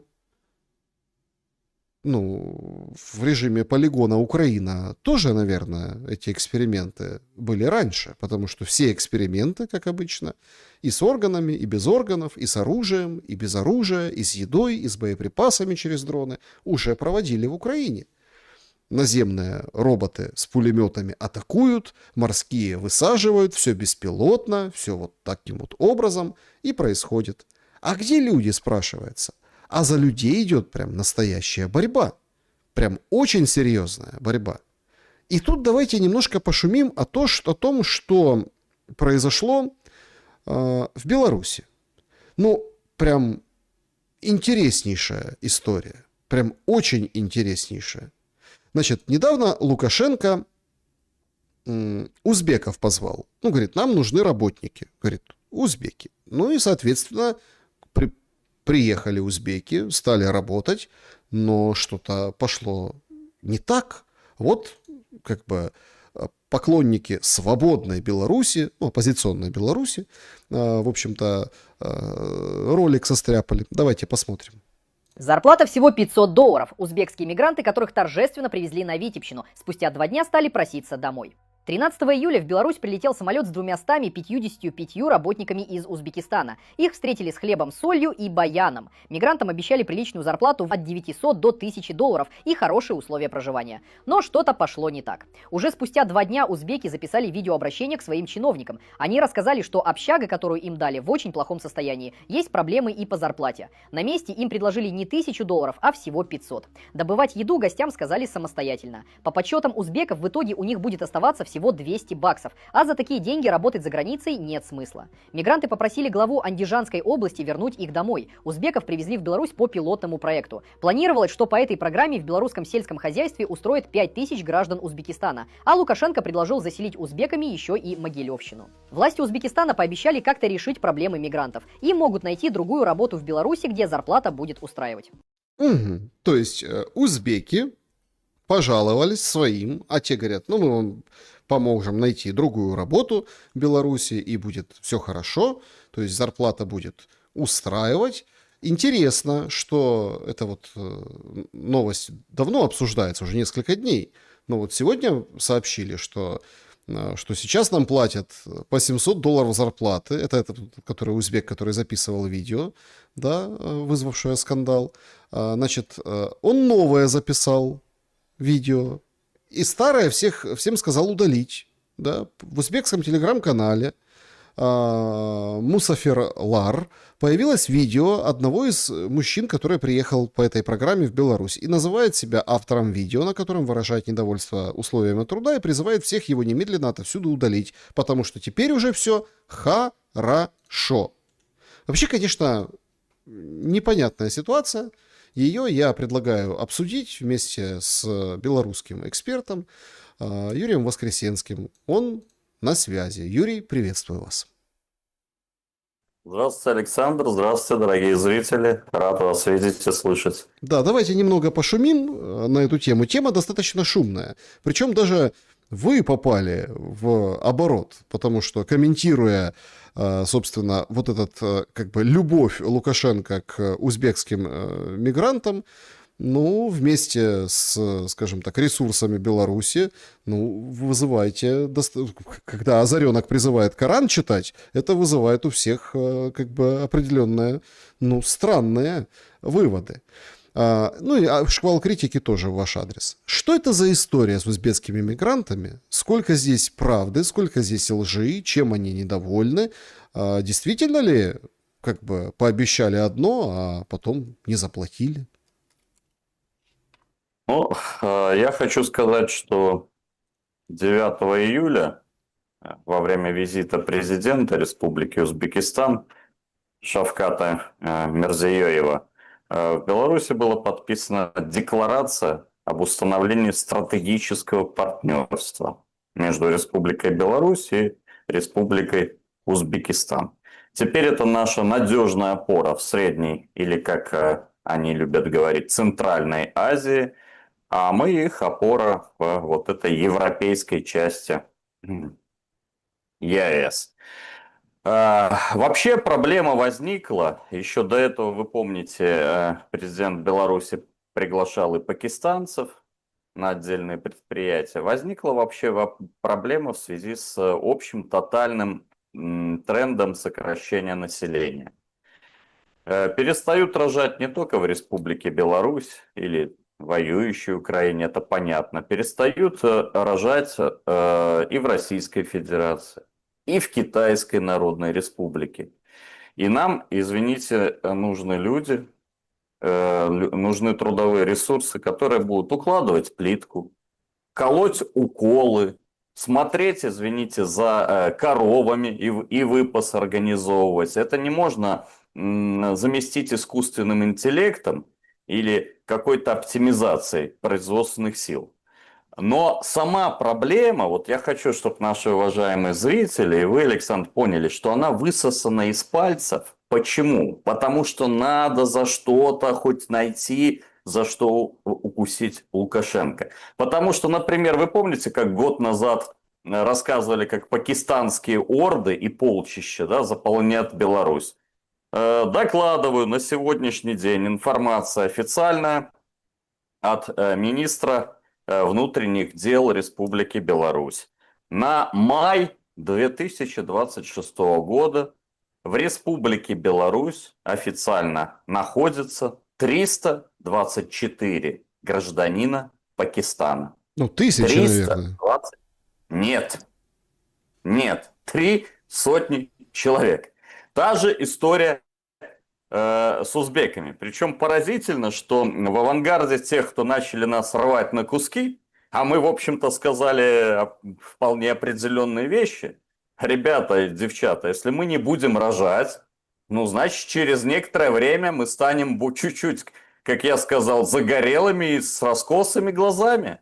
Ну, это же очевидно. Та же история будет и в России, и в Беларуси. Но если поразительно, что в авангарде этого всего стали ура-патриотические российские ресурсы. Дело в том, что если мы берем сейчас вот официальную, опять-таки, используя вот главный тезис «факты на стол» президента Лукашенко, и берем официальную даже статистику Российской Федерации, вот как заявил председатель, глава Совета при президенте России по правам человека Валерий Фадеев, на 25 год 2 миллиона человек, граждан Узбекистана, работают в Российской Федерации. 2 миллиона человек. Есть еще одно заявление о количестве выданных паспортов за путинские четверть века. И оказывается, гражданам Узбекистана было выдано около миллиона человек.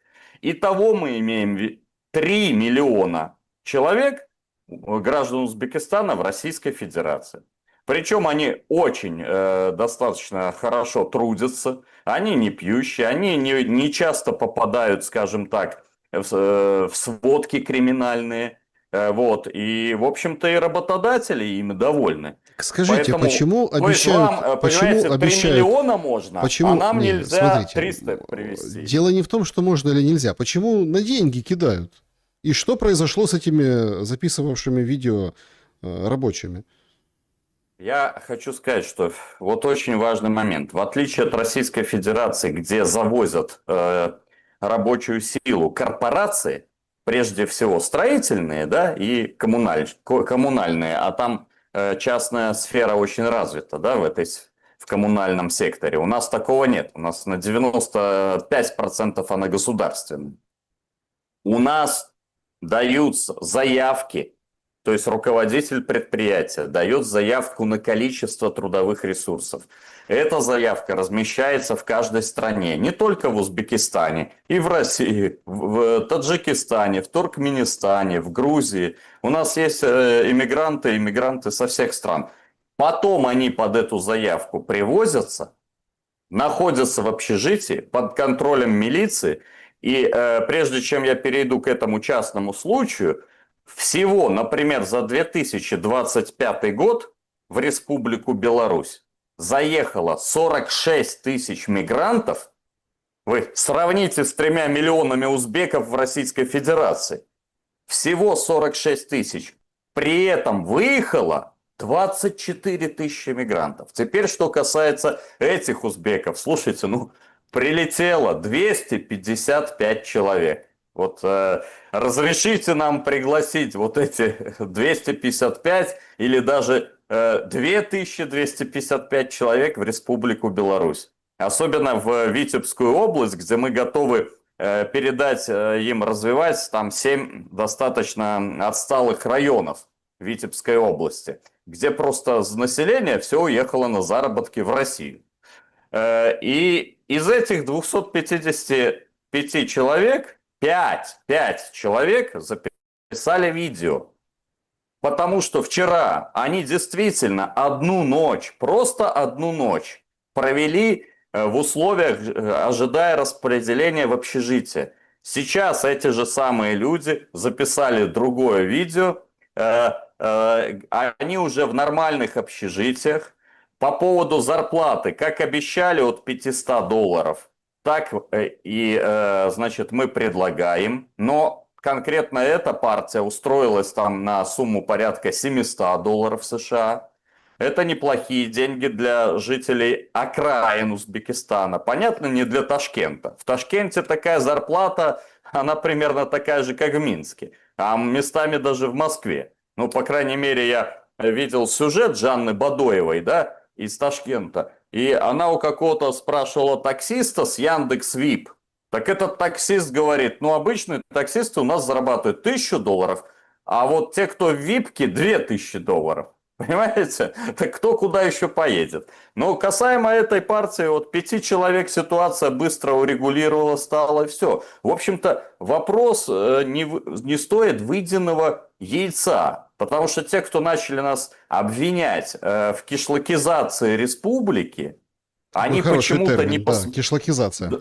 Да, они потому что почему-то не посмотрели, что сейчас происходит в Москве. Так лучше, чем искать соринку в чужом глазу, может, на бревно посмотреть? Сегодня у Зеленского праздник, мы об этом шумим сегодня. Он его придумал, День украинской государственности учредил, и первый орден Европы Урсуле выписал, да? Первый, исторический. Юрий, сегодня пришла новость о том, что продлили украинцам беженство, которое в Европе, до 28 года. А новых претендентов на вот эти программу, да, поддержки, теперь будут проверять, есть ли у них штамп от пограничной службы, законно ли они выехали, и вообще, как у них обстоят дела с воинским учетом. На фоне вот этой темы, безусловно, острой борьбы за людей, за трудовые ресурсы, за вот эта тема мигрантская, в Украине тоже острая. Индусы, да, бангладешцы. Почему так себя ведет Европа? И следующий шаг, насколько я понимаю, это пересмотр уже выданных программ о беженстве, соответственно, выталкивание из Европы украинцев. Я думаю, что мы в субботу в рамках нашего планового стрима поговорим еще более подробно. Но вкратце говоря, абсолютно очевидно, что Украине не хватает ресурсов, а продержаться еще пару лет надо. Потому что Европе надо закончить кое-какие дела. Насытить склады, провести программу перевооружения, провести через парламенты соответствующее увеличение финансирования на военные расходы. Они пока не готовы к открытой войне с Российской Федерацией. Им еще надо еще больше ослабить, Российскую Федерацию за счет страны дрона, за счет украинцев. Поэтому они их и кидают на убой. Даже вот на этой встрече никто по-прежнему не говорит о мире. Ни один человек.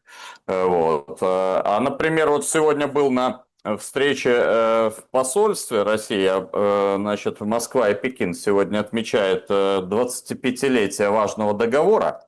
Договора о добрососедстве, дружбе и сотрудничестве между Россией и Китаем. Кстати, те, кто нас пугают о том, что Китай потом пойдет на ослабленную Россию, должны знать, что китайцы свято чтят договора. Так вот, согласно этому договору, у нас полностью демаркирована вся граница, у нас это у Российской Федерации с Китаем, и нет никаких абсолютно территориальных претензий. У нас все зафиксировано в договорах. Говорю у нас, потому что в этом случае говорю в качестве участника союзного государства, как Республики Беларусь. Так вот, на этой встрече, кстати, рекомендую, журнал хороший, тут и статья Бориса Вячеславовича Грызлова и Джан Ванчуаня, послов России и Китая, соответственно, в Беларуси.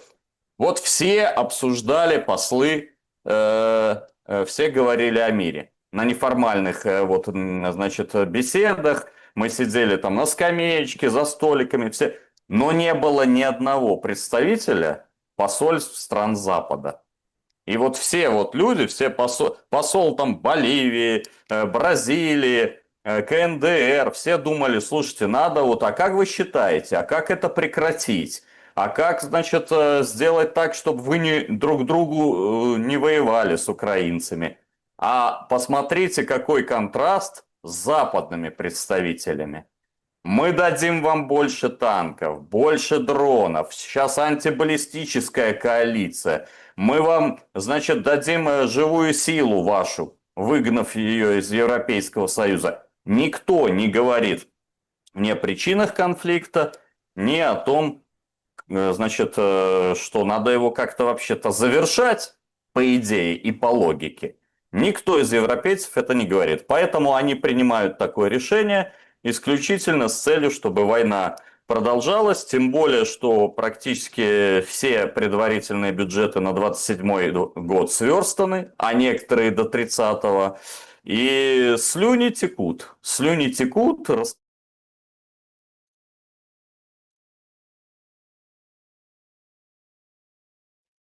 Смотрите, Тутси Пхуту может еще одно, собственно, племя присоединиться, потому что сегодня, белорусское племя.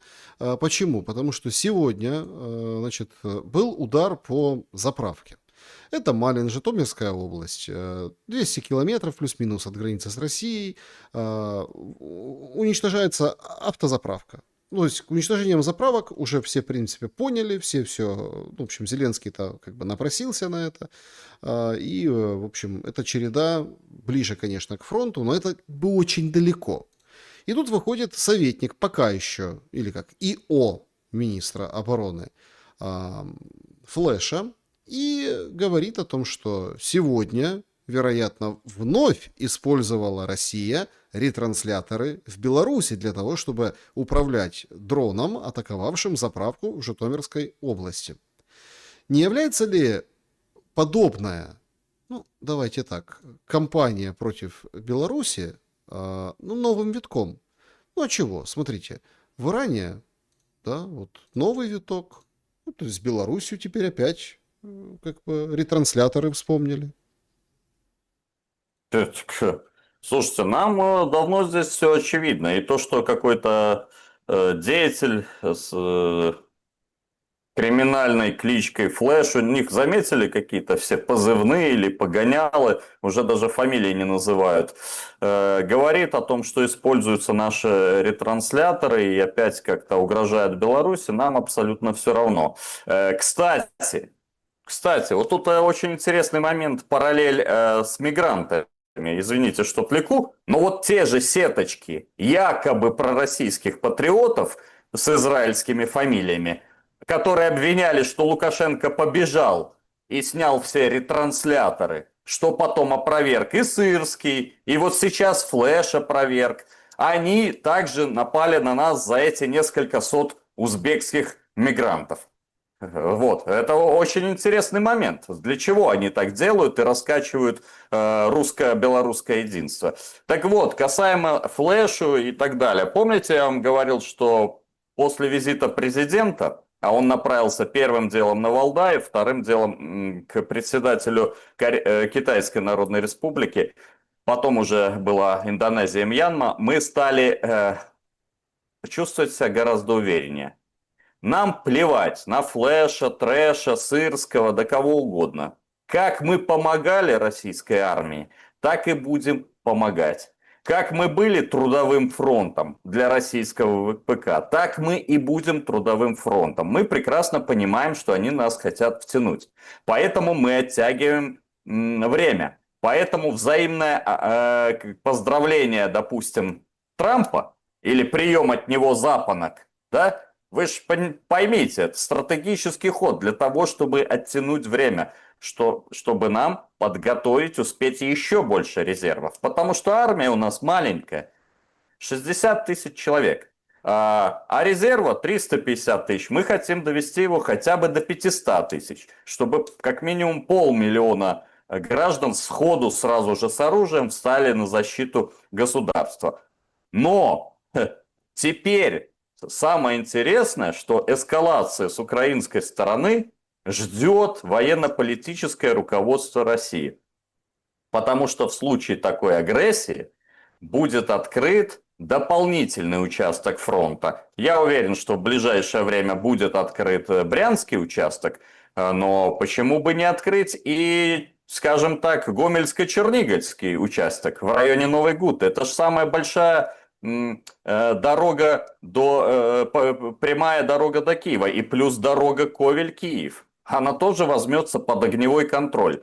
Так что если кто-то хочет помериться чем-то, то пусть рискнет здоровьем. Но мы-то уже знаем, что в колоде почти ничего не осталось. Перемога Зеленского, она действительно местами есть. Ну, если мы берем вот последние удары по Азовскому морю, ограничение судоходства, ну, действительно, чуть-чуть небольшое, так скажем так, продвижение есть. Мягко говоря, небольшое. 100 судов, да, если верить источникам. Но стратегически это ни на что не влияет. И карт у этого Джокера, как о нем написал Кость Бондаренко, наверное, из карт только Джокеры и остались.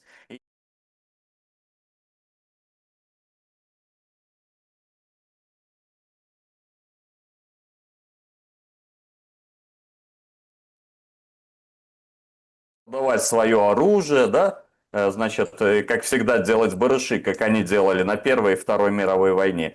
Но в этом случае самой пострадавшей будет украинская сторона, потому что напора с этого севера они не выдержат. Они не выдержат.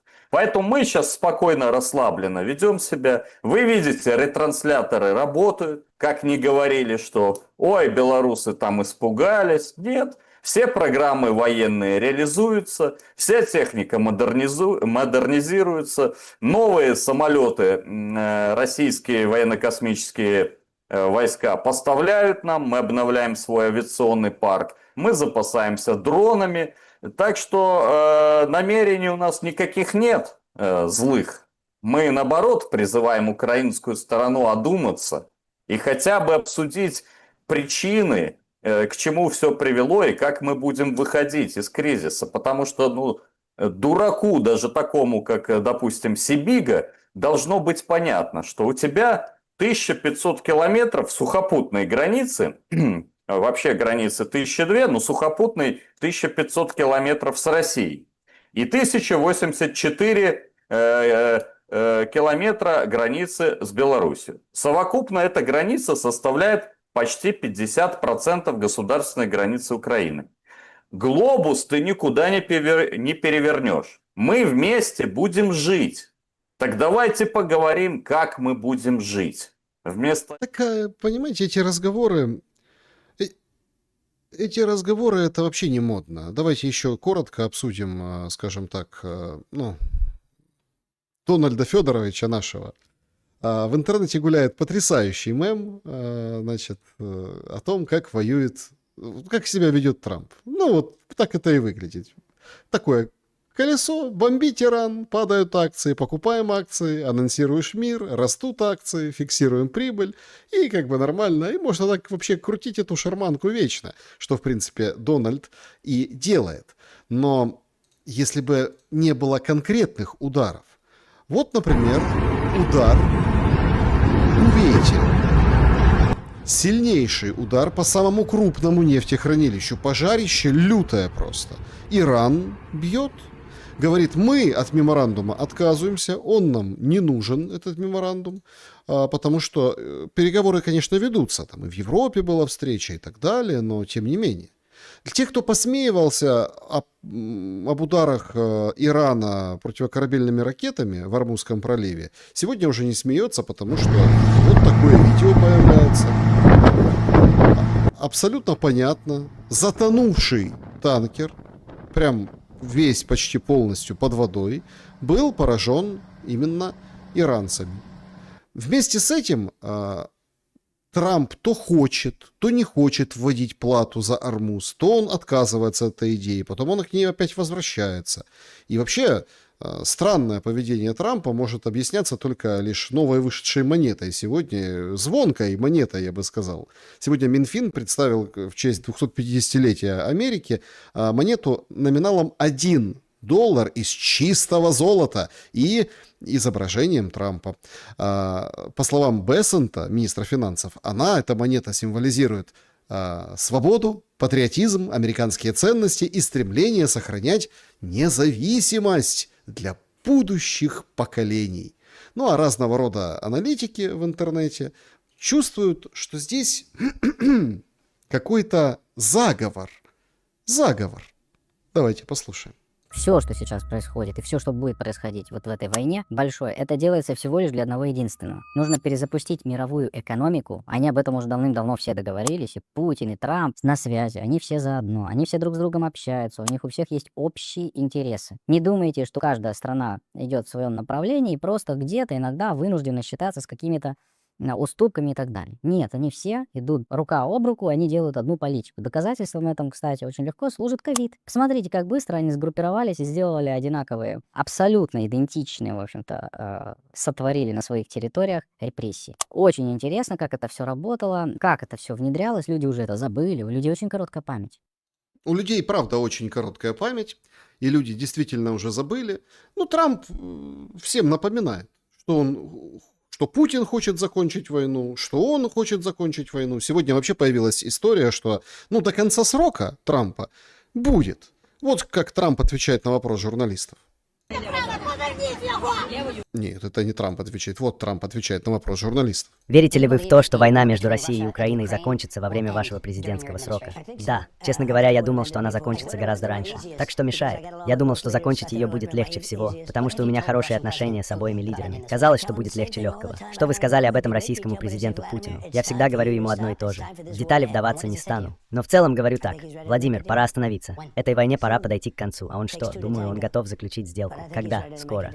Но для танго нужны двое. Что касается него, думаю, он готов. Путин готов. Для танго нужны двое. Но, собственно,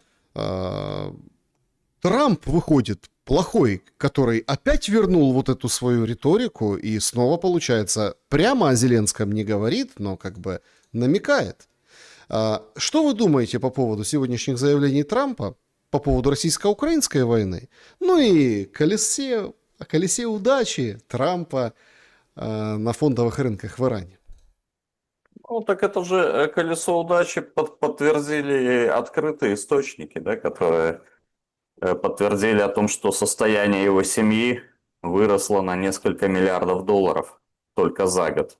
То есть это не наше предположение, это объективные данные американских фискальных ведомств. Поэтому по колесу истории это все понятно. Трамп – это биржевой мошенник, и он использует эти все трагедии, к сожалению, гибнут же люди простые, он использует со своей семейкой это для обогащения. Мы все это прекрасно понимаем. Но нам так же, как и Российской Федерации, приходится иметь с ним дело, потому что, ну, собственно говоря, он сейчас является президентом Соединенных Штатов. Это первое. Второе, по поводу его заявления, то, что вот-вот что-то скоро закончится, скоро подпишется.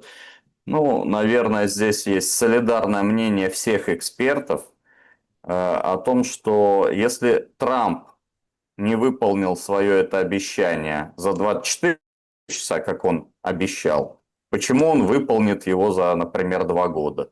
Это невозможно по определению, потому что не будут устранены причины. Ну, допустим, какую-то бумажку подпишут.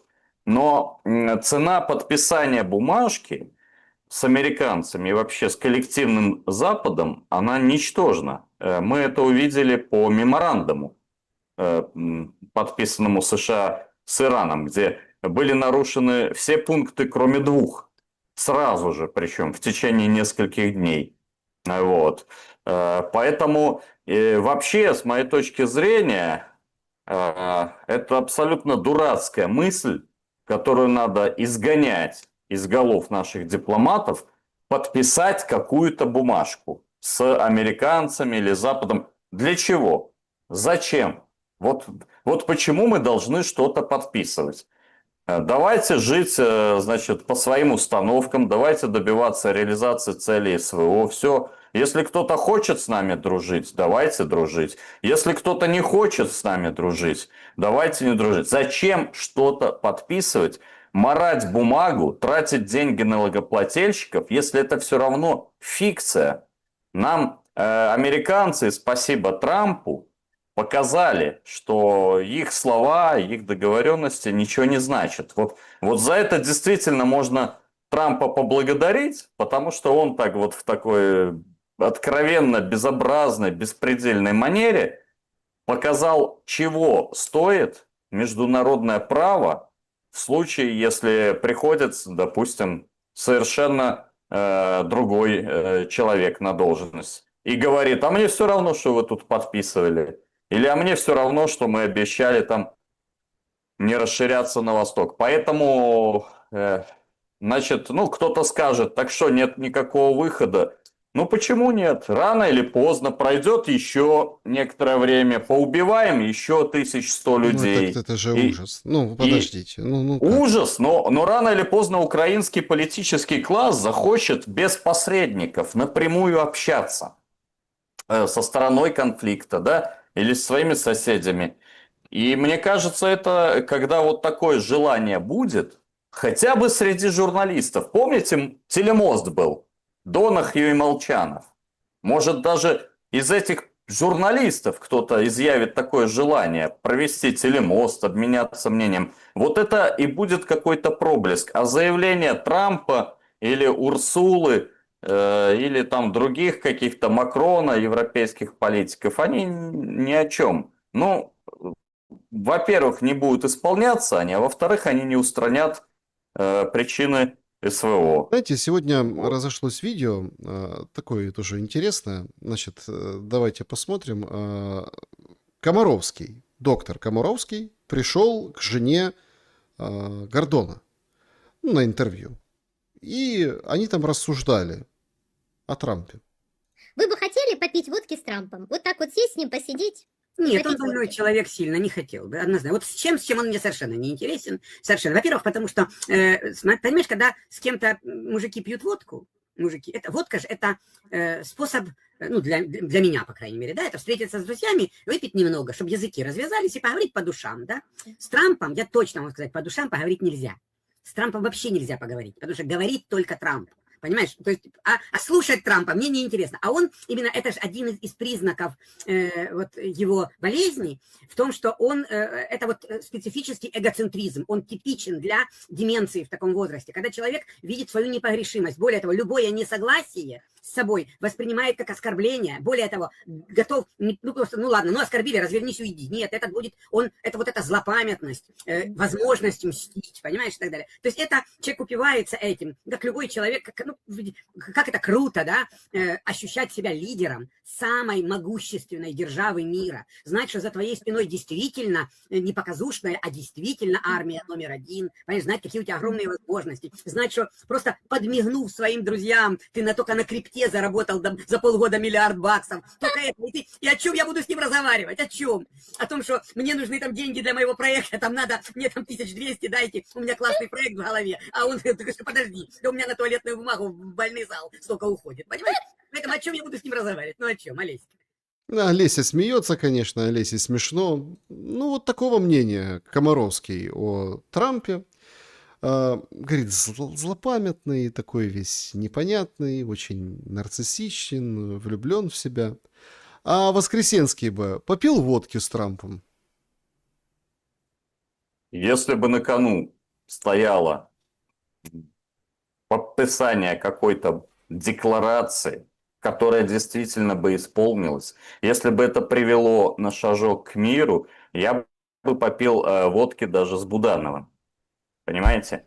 Поэтому наш президент использует все возможности, все контакты, за что его иногда почему-то критикуют свои же, да, я называю это огонь по своим, для того, чтобы попытаться чтобы этот пожар еще больше не захлестнул другие регионы, в том числе Республику Беларусь. Поэтому, конечно, попил бы. Но здесь хоть это гордониха, хоть впервые уже сиськи закрыла. Помните, я ее критиковал?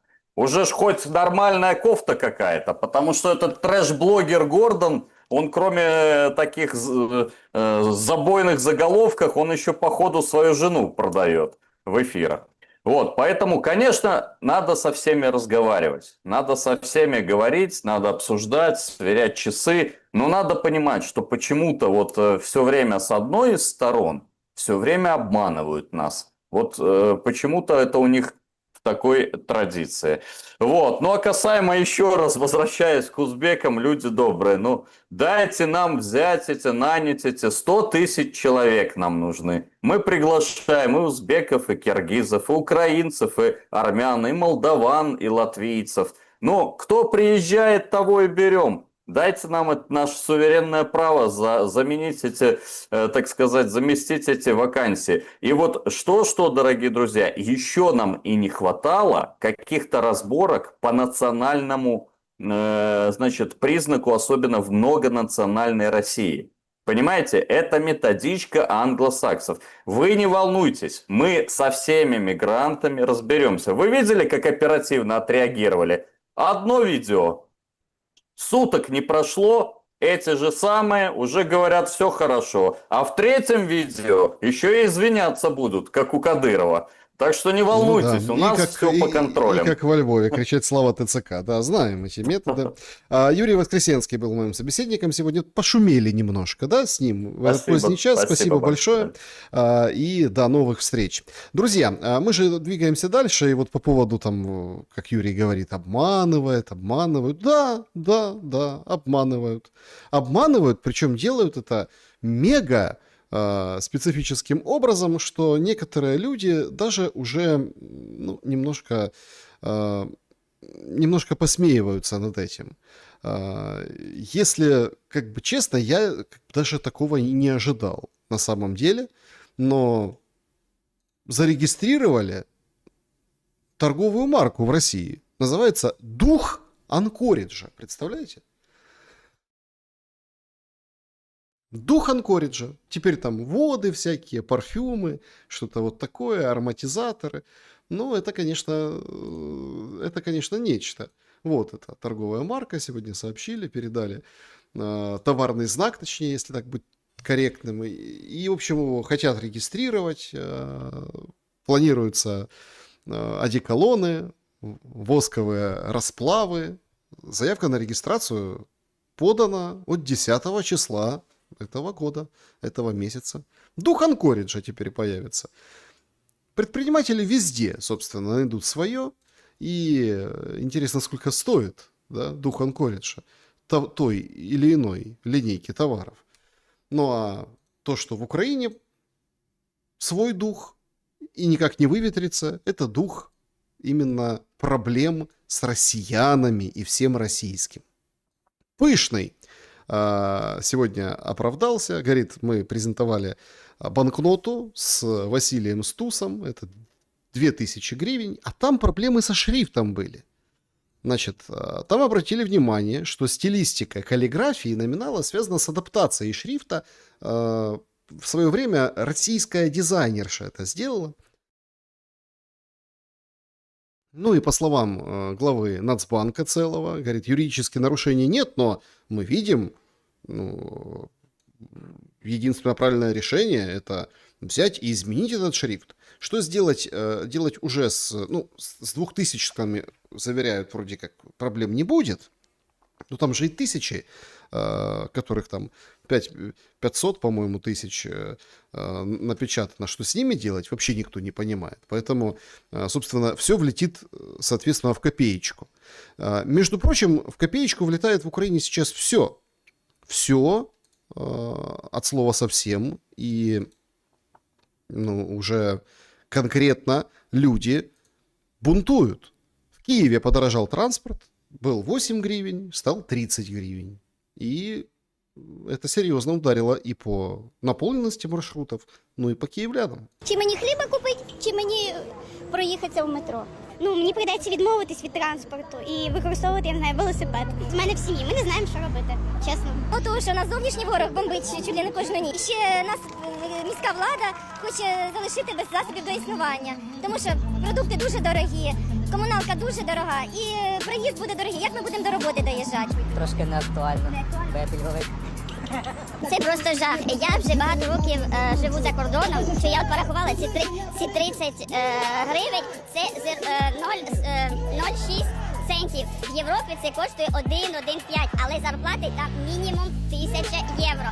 В Україні це майже середній клас, коли вони мають 10-20 тисяч, це не порівняти. Мерія бачила, що в нас проблема з транспортом. Так навіщо нам ті парки, в які вкладемо ми дуже великі гроші, і ми не можемо їх цих перенаправити в транспорт. Це саме більше турбує, тому що воно нераціонально використовує гроші. В принципі, ми знаємо, що все дорожчає з часом. І виходити кожен раз і казати, що хай не дорожчає хліб, хай перукарські послуги будуть на тому ж рівні. Я вважаю, це неправильно. Правильно мати достойну зарплату, яка може окупити це все. Це не подобство, це акція проти киян, проти українців. Це просто нема слів. Я думаю, що для половини киян це буде 10%, 10-15% сімейного бюджету. З огляду на решту цін це просто було б смішно, якби не було так.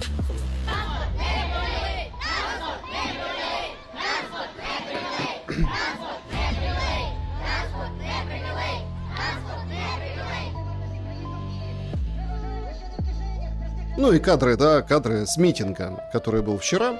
По этому поводу, в общем, митинг прошел и, в общем-то, и хорошо. Что по поводу вот этого подорожания, конкретно этого подорожания, да, говорит лучший оратор современности Виталий Кличко. Соціально захищені верстви населення, пенсіонери, учні, військові. У нас майже кожен другий пасажир нашого міста – це пільговик. А держава не виконує компенсацію по пільговикам. Це велике навантаження, і 12 мільярдів у нас нехватка речей, тобто бюджетування нашого міста 12 мільярдів збитковість транспортної галузі. Ми робимо все для того, щоб транспорт працював. Розуміємо, що підвищення – це не популярне рішення, але це вимушені кроки для того, щоб транспорт в місті Києві працював. Дороги були в нормальному стані. Сучасний транспорт, який потрібно, тому що амортизація є, закуповувався і надавав послуги киянам. Що стосується підвищення тарифу, я розумію, що або обурення велике з 8 до 30, але хотів би нагадати, що в місті Києві був найдешевший тариф. Ми в інших містах вже 30 гривень працює. Ми підняли до 30 гривень, але тим не менш він залишається дотаційним, тому що собівартість проїзду набагато більше. Робимо все, що в наших силах, але ключове завдання для того, щоб все працювало і враховуючи великий дефіцит. Ну, денег нет у страны. Денег нет. А у нас все ордена вешают, Федорова сбивают, Корецкого прочат в президенты через премьерское кресло. А люди, реально, это большая проблема. Вот такие тарифы получили с сегодняшнего дня в Киеве. Система скидок, смотрите. 30 гривен это до 10 поездок, если там до 20, уже может быть там 28,90. Месячные проездные рекламируют. Мол, давайте, товарищи. Но это ведь только одна из таких проблем. Это ведь только одна. Главная эта проблема, это прежде всего война. Главная проблема, это прежде всего беспредел. Главная проблема – это все то, что воруется и растягивается. Сегодня похоронили, сообщили о том, что в Киевской области, в Калиновке, похоронили вот этих двух братьев, которые бойцы 155-й бригады по научению, наускиванию и по приказу, фактически, своего командира отправил на это дело. И на похоронах, представляете, тоже было много военных. То есть вот эти кадры с похорон, ритуальные услуги. Смотрите, много военных. А в чем дело? Дело в том, что один из этих братьев служил и недавно уволился из ВСУ. Отец этих двоих, между прочим, в Харьковской области в 23 году погиб, подорвался на мине. Тоже военнослужащий. І з болем у душі, і з сумом в серці. Ми однією громадою проводжаємо в останній земний шлях наших земляків, братів Мосейчуків, які невинно загинули від рук катів. Катів, які позбавили їх життя. Жителі села Калинівка. Добрі, щирі, відповідальні і неймовірно людяні. Такі були хлопці. Жодної, на них не було ніякої негативу. Тепер прошу всіх стати на коліна і провести їх в останній земний шлях. Церемония похорону буде в селі Калинівка. И на колени. И все стали на колени. То есть это уже такой, знаете, новый ритуал. На колени. Провожаем в последний путь. На колени. Ситуация с комбригами просто вопиющая. Просто ужасающая. Отдельные бригады превратились прям в ОПГ. И там тоже отмывают серьезные деньги. На том уровне, на котором могут. Вот рассказывают местному каналу, да, ТРОшник, из тероборони. У нас приблизно 90% комбригів з підозрами. І приблизно 50 справ – це за виплату, там, де її не мало би бути. У нас 90% это армия. Вот эта армия, которая защищает Европу, которая вот это все, Зеленский ее. 90% комбригов ходят под подозрением. 100 тисяч платять не в місяць, а пропорційно часу на позиції. Я сумніваюся, що люди 100% часу знаходяться на позиції. Погоджують, що десь не надійшли виплати, які були неналежним чином оформлені. Також можемо взяти цю відповідальність на командирів, знову ж таки, що вони не донесли до солдата конкретно, за що він отримує грошове забезпечення. То якщо один день на позиції, це приблизно 3-300 за день. Якщо він 10 днів в місяць був на позиції, то 33 тисячі гривень. 30 тисяч гривень в нас виплачується, коли людина знаходиться в зоні бойових дій, але не виконує бойові завдання. То есть нормально. И на этой разнице все, в общем-то, по этому поводу на крючке. А все спрашивают, а что там армия, ничего, какое слово не скажет никому. А что? Потому что там свои понятия, и они тоже полуваровские. Генштаб сообщает сегодня, Интерфакс Украина передает, о том, что в 26 году аудитов в боевых бригадах ВСУ не проводилось. Масштабные аудиты в бригадах вооруженных сил в этом году не проводились. обратили внимание на распространение в сети вот это вот выводы, интерпретации о перерасходах на 300 миллиардов гривен после публикации в материалах издания Economist. То есть Economist пишет, я так понимаю, поддерживая условно аудиты Федорова, говорит, в бригадах боевых ничего не было. А если там нет контроля, если там нет аудита, ну там есть вот это, там есть крючки уголовных дел. Крючки. А что в учебных центрах происходит? Это же просто уму непостижимо. Все как учеба была, это как... Я как вспоминаю, знаете, сейчас вот, ну, там, на слуху эти бригады, про которые, полки, про которые мне говорить нельзя. Там 25 плюс 7 там погибло во время учений, там, да, там это. Слушайте, ну я про это говорил уже. Еще до этих всех полков славноизвестных штурмовых. Зачем куда-то там дальше? Заедьте, пожалуйста, в ДШВ-центр, Перлявка, Житомирская область, возле Житомира. Слушайте, там дети в речках, ну, я не знаю, как сейчас, просто сейчас связи у меня там, потому что тех инструкторов, которые там были, их сейчас пораскидывали по боевым бригадам, они возле боевых бригад, там прям возле РБД проводят учения. Вот. Дети в речках трупов СЗЧшников находили. Вот просто у человека не хватило сил переплыть, он утонул. Там дети находили, это правда, дети находили в речках трупы. Люди уходили в СЗЧ на этих, ну, в силу того, что не выдерживали. Люди замерзали в этом лесу. Ну, то есть, понимаете, да, то есть выйти туда, оттуда невозможно, да, там, ну, то есть, там, зато там полковник, я не знаю его фамилии до сих пор.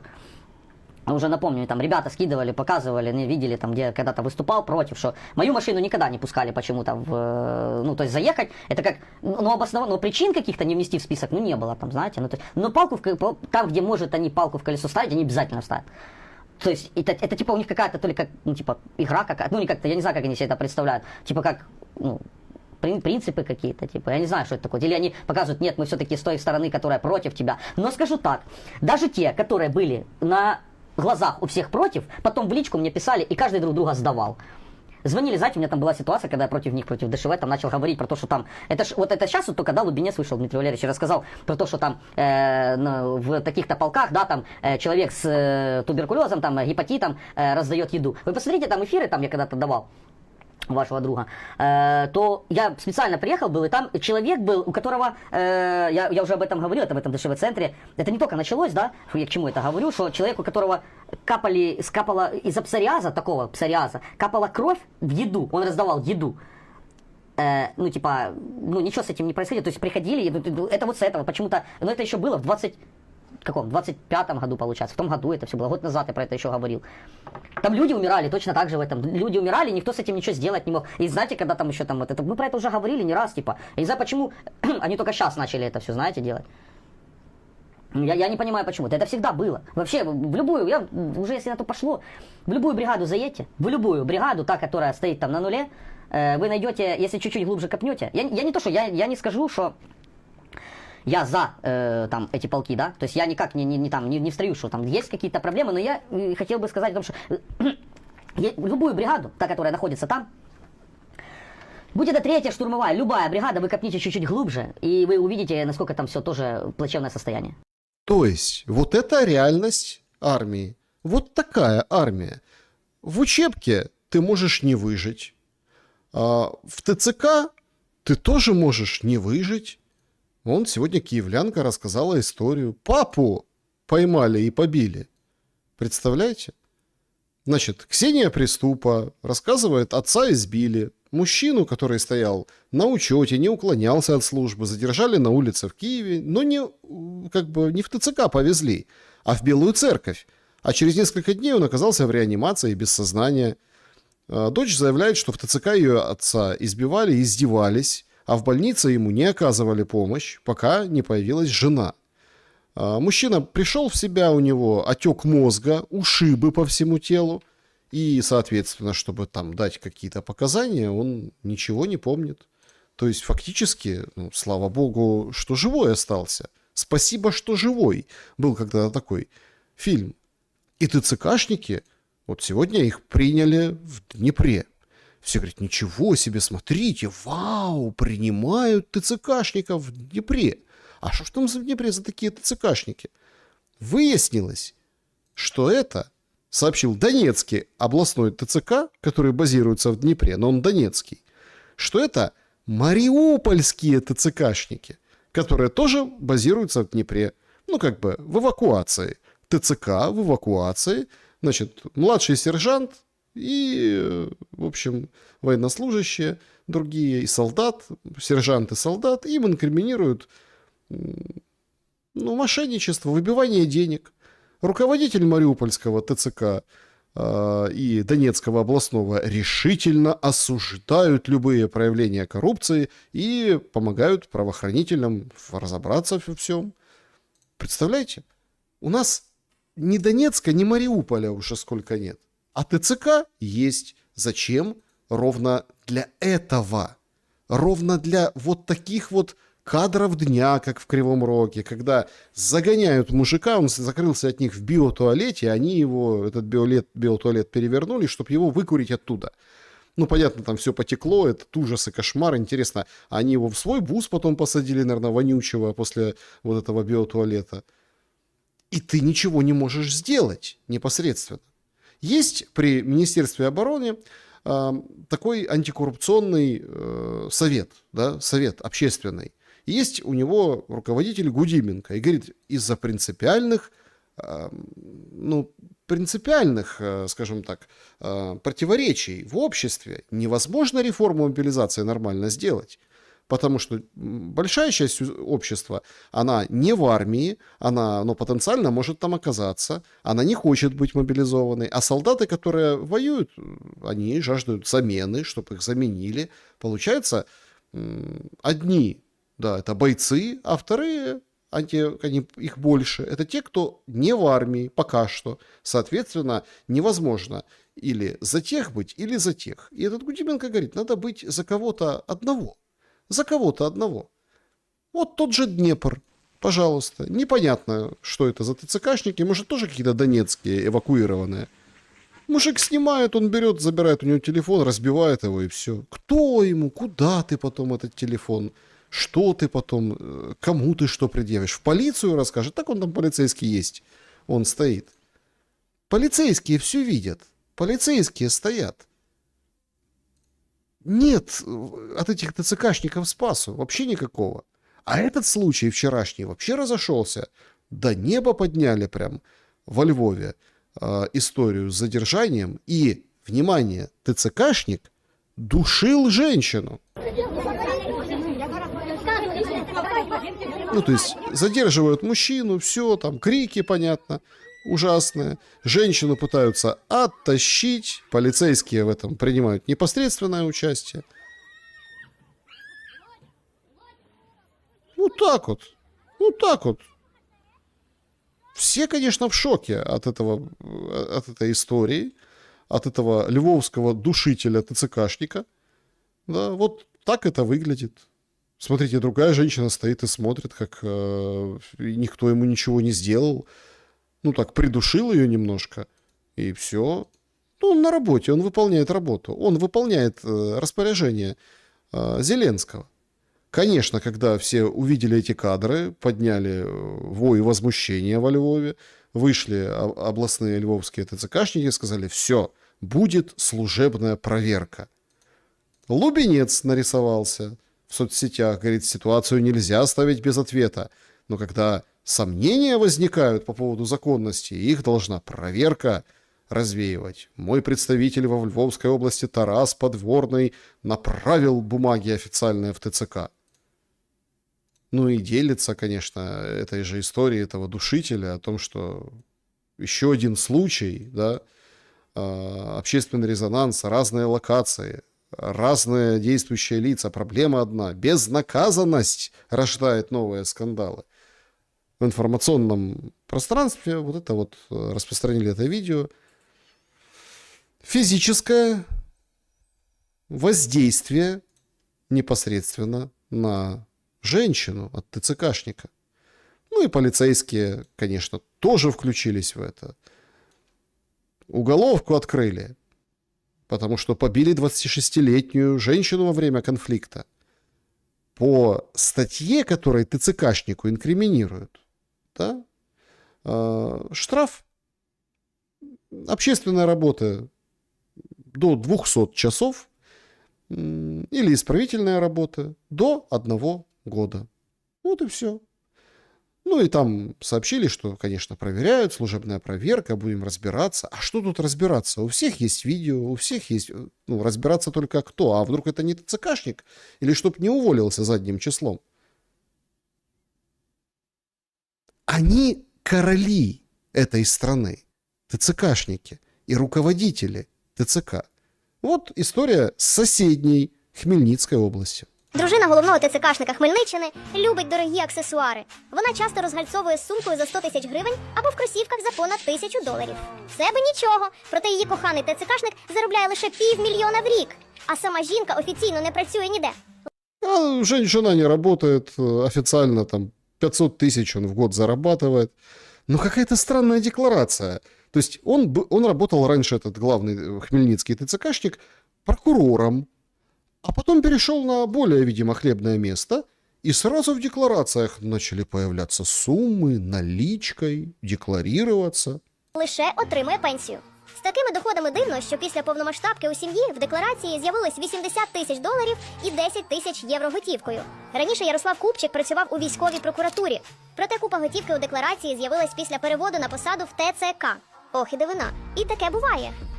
И такое бывает. Конечно, бывает. Почему нет? Бывает же и такое. А бывает и другое.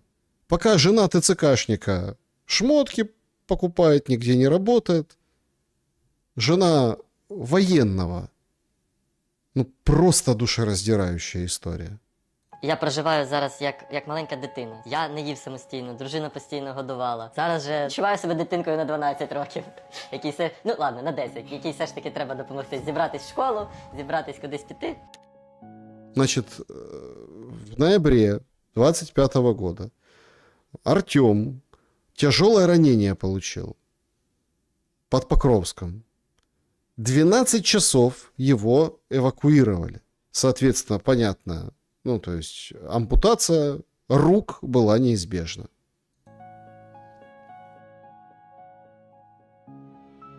Ну и жена его поддержала. Я очікувала побачити щось гірше. І коли побачила ампутацію рук, я така, так, він в стабільному стані, добре.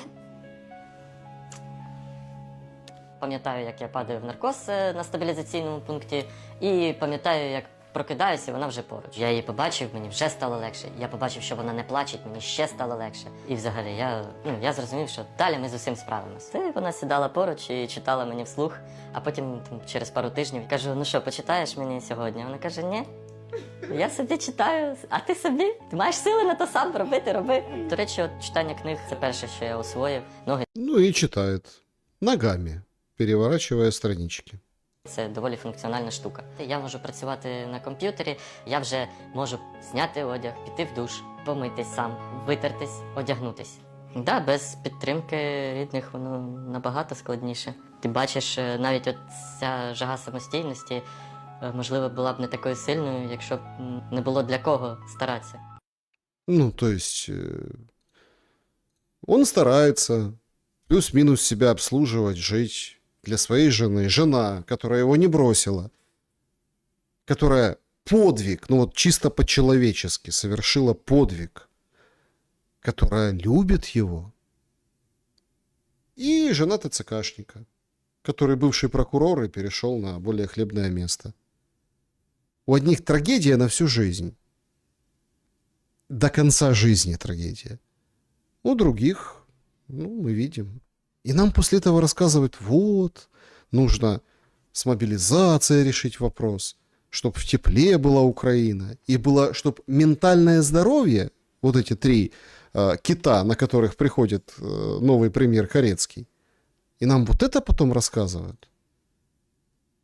По поводу отношения к жене, тут встретили на опросе киевлянку, да, и она говорит, к жене хорошо относится Усик, поэтому будет президентом. Вот так делают люди выбор. Не сильно усвідомлена в наших кандидатах, але я би голосувала за Усика. Я чула щось таке, що він хоче йти в президенти, то я би з задоволенням просто всі голоси йому віддала. Тому що він мені подобається як людина, мені подобається його відношення до дружини його. Мені здається, що це важливий показник, типу, сімейні стосунки, як людина себе позиціонує. І мені здається, що він буде саме за Україну, тому що він завжди представляв Україну. То есть он к жене хорошо работает, ну, относится, он всегда, работа у него такая, он Украину представлял, защищал, дрался. Ну, значит, будет хорошим президентом. Это неистребимо. Это неистребимо. Вот такое отношение к политике. А потом все говорят, мы в Европу идем. Смотрите, пока там жена нянчится, тягается со своим мужем, который понимает, что он обуза, старается делать что-то, в Одессе мужики вот друг другу предложения делают. Ура, смотрите. Один бородатый, другой не бородатый. Такие счастливые. Смотрите, как у них все хорошо. Согласен, согласен, согласна. И давай вот это все. Ужас просто происходит. Это дурдом. Может, правда что-то надо делать с ментальным здоровьем? И нам говорят, это Европа, Европа. У Европы вообще другие заботы. Они вдруг озаботились, как показывать легкую атлетику. Значит, Вещательный союз и Европейская легкоатлетическая ассоциация запретили операторам снимать крупным планом попы спортсменок. Ну, то есть, вот так снимать можно, а вот так нельзя. Как на этом видео. Какая-то странная получается история. Попы снимать нельзя, а мужики целуются. Это ж так по-европейски. Давайте подведем итоги нашего сегодняшнего голосования. Когда вот закончится война на фоне этого дурдома? Вот такие итоги у нас сейчас, значит, имеются. Да, давайте выведем на экран. Вот такие итоги нашего сегодняшнего голосования. 9% считают, что к концу срока Трампа, 13% в следующем году, 17% к зиме этого года, и 61% считают, что не закончится, а только будет расширяться и, в общем-то, вот так и выглядеть. Так, мне тут пишут, что Аргентина вперед, 1-1, и, в общем-то, сумасшедший гол и все дела. Так, друзья, все спрашивают, когда следующий шум. Друзья, давайте так, ну, есть еще какие-то такие проблемы, но имеется в виду с длительным говорением, но я думаю, что потихонечку буду стараться более-менее регулярно. Всем большое спасибо за то, что сегодня присоединились, пошумели. Я вижу, что все обсуждают футбол. Ну, не знаю, играют еще, да, я так понимаю. Играют, напишите, какой счет, 1-1. Значит, Александр, если вдруг увидите это сообщение, пожалуйста, подарите минутку чуда. Сегодня день рождения у моей мамы, Светланы Григоровны. Ее сердце до сих пор живет между Белогорьем и Малой Токмачкой.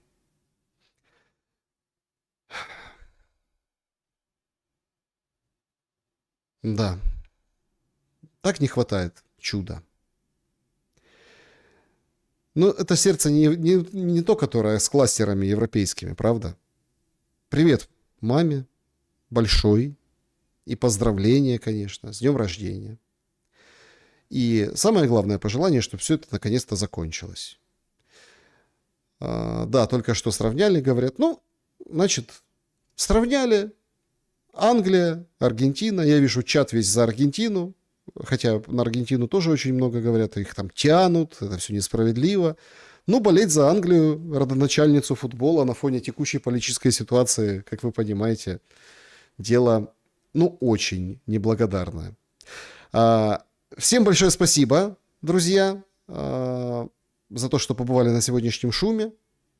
Добра и света, и мое традиционное.